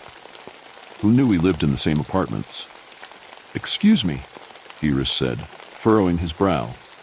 Confused, the elevator jolted the two and began a tower of terror speed downwards. You ignored me, abandoned me. So, this time I ensured that both of us would be alone. The male passenger turned to face Iris, causing them to fall into a wall. Where there was once the face of the man was now a pitch-black swirl of nothing holding something red in his hand. It was the elevator emergency stop button. Iris did not even notice it was missing when he got on. Had the guy ripped it off the panel before they got on? Was this how he was going to die? The unknown passenger's laugh was dark. He walked towards Iris, now backed like a scared animal into a corner. Together forever, he said in a sing-song voice. The elevator crashed to the ground floor, taking them along with it. In the morning, the elevator repair company was greeted by police, an ambulance, and a news team. The owner of the building met with them, shaking her head. Last night, someone ripped the elevator from service signs down from only 2 floors. Poor kids did not even know. She frowned, looking at where the ambulance was loading up the accident. One ambulance worker said to the other, "It was bizarre, though, to find them holding hands like that. But what gets me is why one of them had an expression of terror and the other was smiling." "Ah, don't overthink it, if you're sure." Looking over his shoulder, he could not help but hear a faint whisper and see a swirl of black amid the wreckage. Together forever. Little did they know their fear was shared by others facing horrors unimaginable. The Phantom Legacy. Engel Kellen is the oldest child in his family and has lived in Braunschweig, Germany, for centuries. When he turns 20 this year, the so-called family torch will be passed on to him. Honestly, Engel doesn't know how he feels about it. Once this curse is passed on to him, he can only leave once he has children. He didn't desire to procreate since the thought of it made him feel sick in his flesh. Not that anyone who did was. It just wasn't for him. Engel was just stuck without a way out. His grandfather would pat his shoulder, saying, "You'll do just fine, like your father and I before you." He smiled, his curly mustache making his smile look even wider. Engel would nod and look at his tired father, who needed a break. "Take it from me, son. Don't work a full-time job and do this at the same time. As long as the job pays your bills, don't worry too much about it being extravagant." His father was right. The men in his family never really had fancy jobs. The lack of sleep from their second job would severely affect their performance if it required much attention. "Thanks, I'll keep that in mind." Engel nodded, saying that he had already planned to work from home. He graduated early from high school and went right into college. Engel's degree was in web development, so he could work for himself. Tonight, he would accept the exchange of tradition. It would be a long trek to the moss and vine-covered statue hidden in the woods surrounding their family home. Engel remembered once, as a child, questioning his father about it, who told him, "One day you'll know, but for now, just enjoy being a kid." He'd ruffle his hair and go inside to patch up yet another wound that most likely would be hidden from his spouse. Now, amidst the trees, walking along a well-worn dirt path, 3 cloaked figures walked in a line right behind one another. Engel felt nervous, rubbing his palms on the sides of the dark cloak that shielded him. The waxing moon shone above them, giving them little light to walk with besides their lanterns. "How much further?" he asked his grandfather, who was leading the way. "Not too much further. This is your first time coming here, isn't it?" his father replied. Engel nodded. This was his first time here. He remembers his father's stories about what the place looked like, but it was the first time he had seen it in person. His grandfather and father took turns keeping the area clean and free of trespassers. Engel could see the statue clearly in the open clearing as they approached. A haunting stone statue was before them. With a muscular frame shrouded in a flowing, tattered cloak, the rider was on top of a rearing stallion. One hand firmly gripped the reins while the other held his severed head under his arm. The disembodied head and the eyes of the horse glow a pale blue. It sent chills down Engel's spine. Not that it was scary, but more intimidating. The weight of this tradition now feels unbearably heavy. Exhaling slowly, Engel stepped forward into position, his father on the opposite side. They were standing on an ancient stone circle with a rune in the middle. "Are you ready?" his father asked, looking at his son. Engel nodded and pulled down his hood.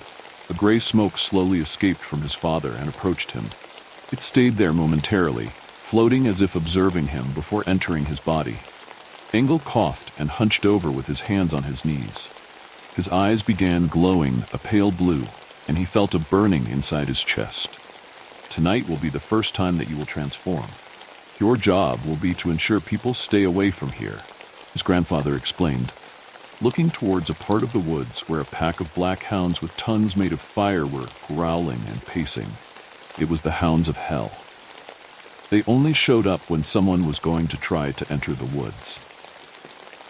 Of course, this place is cursed, and the Kellen family protects it by becoming a headless horseman.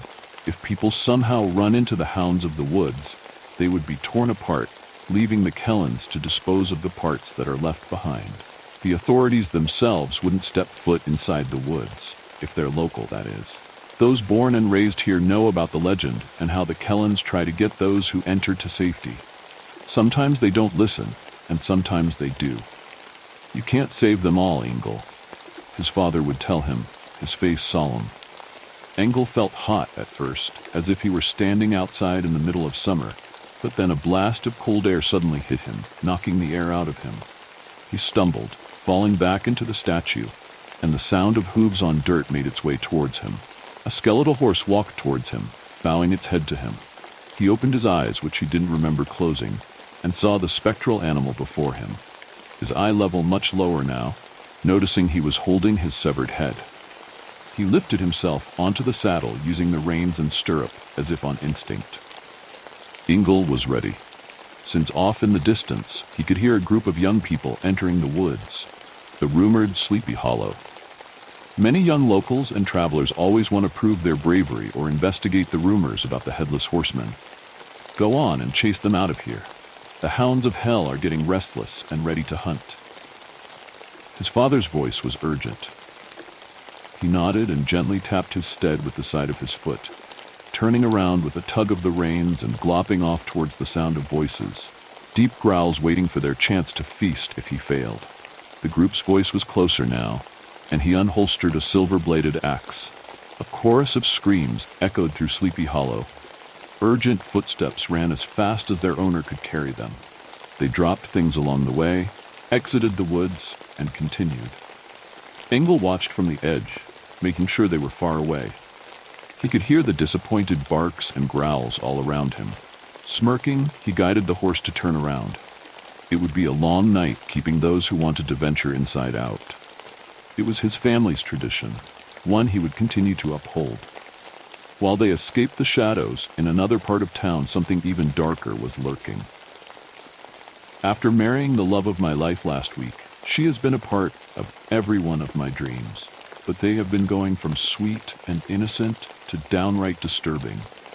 Laya, my beautiful and precious sweet Laya.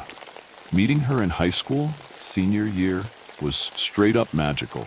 Being high school sweethearts was a stereotype that everyone at the school would think. And when Laya and I started going out, my friends and her friends would always have second thoughts about it. Even my parents would too, but I wouldn't let people's opinions get in the way of really matters. True love. I will never forget that moment last month when I got down on one knee out on the meadow. It was a nice, calm and cool October's night, the stars shimmering in the sky. Our favorite activity together was stargazing and holding each other. Her being in my arms, resting her head on my chest, and me stroking her hair. Oh, it's just simply an unexplained feeling, really. Grabbing a ring from out of my pocket, my birthstone, a ruby ring, plated with gold around it. This was the moment when I would say those famous 4 words, "Will you marry me?" Waiting in anticipation and little anxiety, I was relieved when I heard the simple words, "Yay, my dear." Getting up and kissing her in that moment was just simply magical. A moment I will never forget till the time I pass away and go. Anyways, Our wedding was just last week, since it takes a little bit of time to plan such a big event. So while we were engaged for a couple weeks after my groundbreaking proposal, we both researched affordable but romantic places to have a wedding. We ended up deciding on going to an outdoor pond, a land owned by my aunt. Obviously, we paid for the food and other stuff involved with the event, but having it at my aunt's really helped with cutting the cost of such a big thing. Anyways, we said our vows, blah blah blah, and bam. Officially married husband and wife. It flashed before my eyes really, but will always be with me. So now we are planning a honeymoon to Alaska, since it has been a week since we got married, but ever since the wedding, my dreams have been, let's just say, strange. When we were engaged after my proposal, the dreams were just absolutely amazing. I mean, literally, heavenly. Seeing her and I kissing and hugging each other while the clouds turned into hearts and the sky turned a bright pink is something straight out of a movie. And of course, since it was a dream, it was possible. Other times I would dream about her wearing a beautiful bright red dress, her hair looking prettier than ever, and her smile. Oh, her smile. Lightening up my heart from inside. Even on little naps that I would take, I would dream about her. Amazing dreams. Downright amazing dreams. Like having one of her and I on a Ferris wheel together during the 4th of July, watching the fireworks shoot out and explode in the sky, while her head is on my shoulder and hands are interlocked. Such a comforting and cozy feeling I had. And after such dreams, I would always, every single time, wake up with this amazing feeling and be so happy. Giving this optimistic feeling to this big step of life called marriage. Don't get me wrong, I would have dreams about Leah time to time when we were dating. But after the proposal and her saying yes and us being engaged, they have been basically coming in every night. For more context about our relationship, we have been dating for 5 years and now married, so a long time. So for the dreams to increase more about her than when we were dating really puts into perspective how powerful such a thing did to me. Unless something else was happening. You see, after we got married, the dreams have turned into nightmares. This has spooked me because we haven't fought at all in the last month after the engagement and wedding, and everything has been fine. It went from being engaged and having amazing dreams to being married and having nightmares, just like that, in the snap of a finger. The first time I had one of these nightmares was actually the day after the wedding. It was nighttime. The typical cuddling and kissing was going on with me and Laya, but it was a different feeling since we had just gotten married. A very exciting and happy feeling. Dozing into sleep thinking about how I'm going to spend my entire life with this dream girl, I slip into the world of dreaming. There she is, Laya. We are climbing a mountain together. But then all of a sudden, her face starts to freeze up. Her eyes have cracks in them, and she is staring at me. Then she lets out a disturbing scream, a scream of pure agony and excruciating pain. Waking up with fear and a gasping breath, it is morning time, and what felt like a couple minutes actually ended up being hours, because you know that's how dreams be. The second nightmare was actually terrifying. It was 2 days after that first one, and it was about Leah and me going out for some coffee. Everything was fine, her and I talking about things. Then all of a sudden, a masked robber comes in shouting at everyone to give him some money. He goes around the table to everyone but stops at Laya, and he pulls the trigger. It was disturbing, seeing the love of my life die. I wept in pain as I woke up in fear. Laya at my side shushing me and telling me that it's okay. I was too embarrassed to tell her what I had seen in my nightmare, and I didn't want her to fear that it was me thinking the marriage isn't right because of how dreams can link up to emotions, which simply wouldn't even be right. The most recent nightmare I had was last night before I am typing this. It started out with Laya walking around in my backyard. She said, "I'm going to plant some veggies in the garden." "Okay, honey," I replied. I smelt something while I replied this. It was so vivid even while being in a dream. It was underneath the ground in which I was standing. I reached with my hands and digged up the dirt to see what the smell was. I gasped in horror when I saw a human body sticking out of the dirt.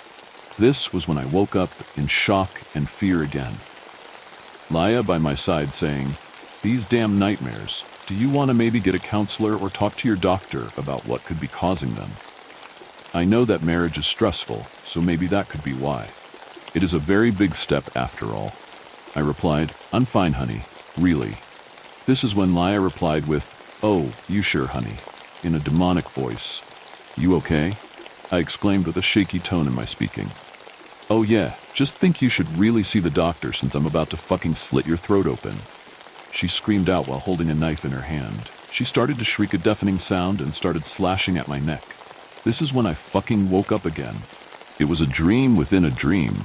I said to myself in my head in fear, but also faces nation. What the hell is going on? Something is going on?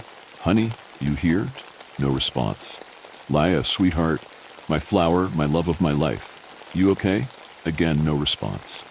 Walking out in confusion to look for her, I noticed she was gone since her car was not in the driveway.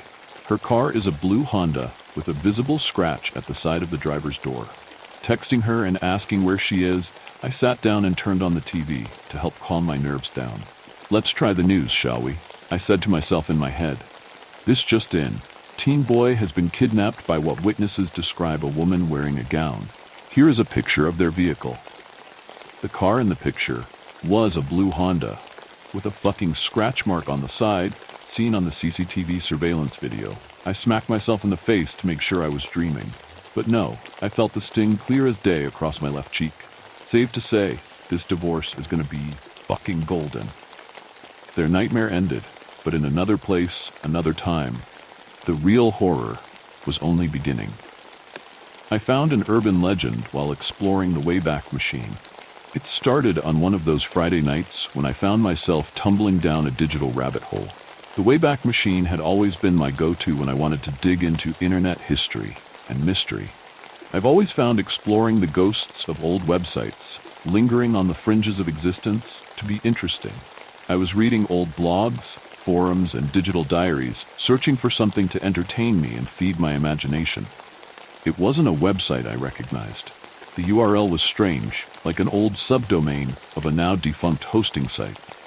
The Reflective Mind, or something equally obscure.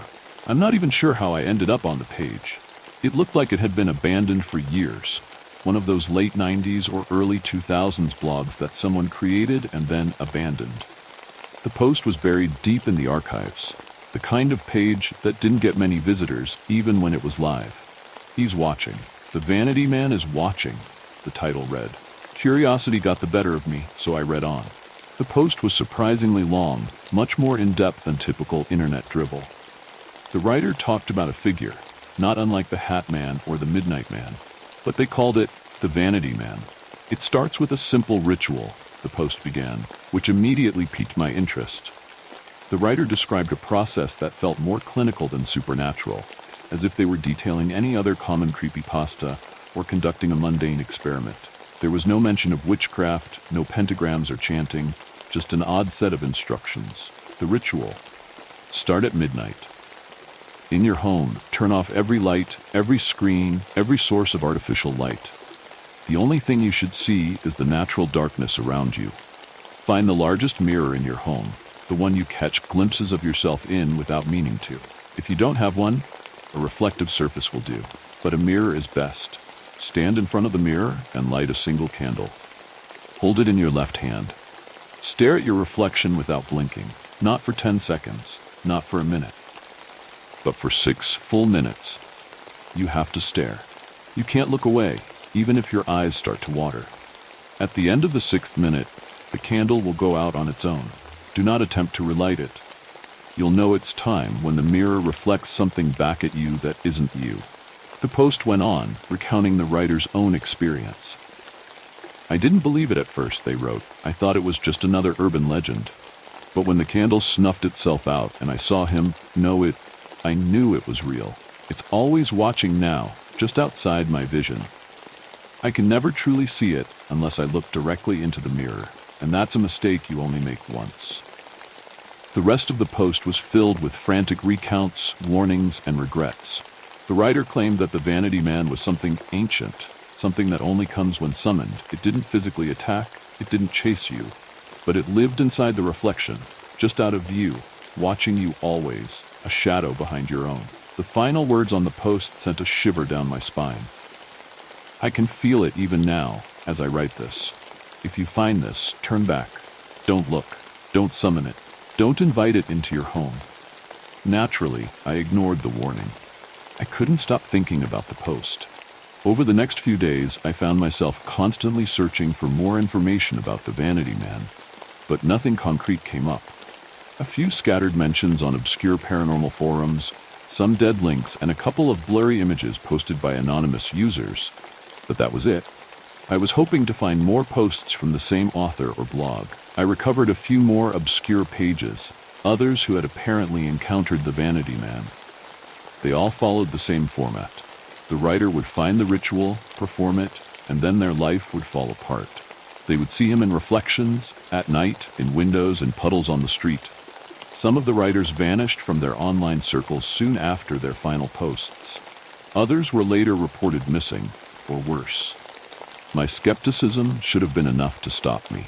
But there was a part of me, some reckless, insatiable part, that wanted to know if it was real.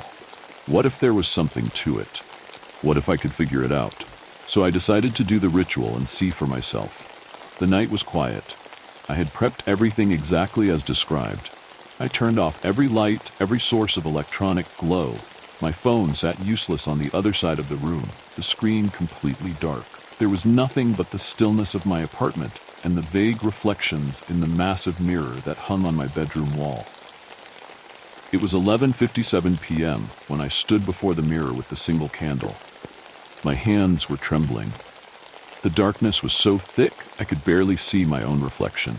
I lit the candle and held it in my left hand, the flickering light casting long shadows on the walls behind me. As soon as the clock struck midnight, I began to stare. I kept my eyes focused on my own gaze, just like the instructions had said. The seconds dragged by. My eyes started to burn from the strain, but I refused to blink. After the second minute, the burning was excruciating. But I forced my eyes open, eager to prove the story wrong. I told myself it was all in my head, that nothing would happen. The minutes passed, 5 minutes, 6 minutes. That's when the candle flame began to flicker, even though there was no draft. And then it went out. I was plunged into total darkness. My breath caught in my throat. I couldn't see a thing, but I felt something change. The air in the room grew colder. I could hear my own heartbeat, loud and thudding in my ears. I didn't want to look back into the mirror, but I couldn't stop myself. My eyes adjusted slowly, and that's when I saw it. There, standing just behind me in the reflection, was a figure. It wasn't human, not really. It was tall, almost impossibly tall, and its face was mine. Not exactly, though. The face in the mirror was a twisted, distorted version of me. Its eyes were sunken, its skin pale and gaunt. But the worst part was the expression. Its lips were pulled into a wide, unnatural grin. It was looking at me. My hair stood on end. Shivers traveled down my spine. I was completely frozen in fear. I wanted to scream, but I couldn't. I felt as if I had been plunged into ice-cold water. I spun around, trying to catch a glimpse of it in real life. Nothing, just darkness. I was alone. But when I looked back at the mirror, it was still there, standing behind me, grinning. I backed away, my heart racing, but the figure didn't move. It just stood there, staring at me through the glass, waiting. I couldn't take the sight of it anymore. I grabbed the mirror, ripping it off the wall, and threw it face down onto the floor. The crash was deafening, the glass shattering into a million pieces. For a minute, I thought it was over. I thought I was safe, but then I saw the shards. In each tiny fragment of glass, the Vanity Man still stared at me, grinning, hundreds of reflections watching from every angle. I finally mustered the strength to scream and ran out of my apartment. I frantically ran to my car, eager to get as far away as possible. I saw it again in my rear view mirror. I saw him in the reflections of the windows outside of my apartment. In every reflective surface, there he was. That's when I realized what the blog post meant. The Vanity Man doesn't live in just one mirror. It lives in every reflection. Since that night, I've covered every reflective surface in my apartment. I avoid windows, puddles, anything that can reflect. But it doesn't matter. I see it everywhere now, lurking, always smiling, always waiting. I've become a complete hermit, scared to leave my apartment, scared of my own face. The eviction notices are piling up outside my door, and I know it will be any day now that they come for me. Even when I close my eyes, I swear I can still see it standing there, just waiting for me to look. You should stop reading now. Don't search for it. Don't try the ritual. It's not worth it. Because once you've seen the Vanity Man, it'll never stop watching.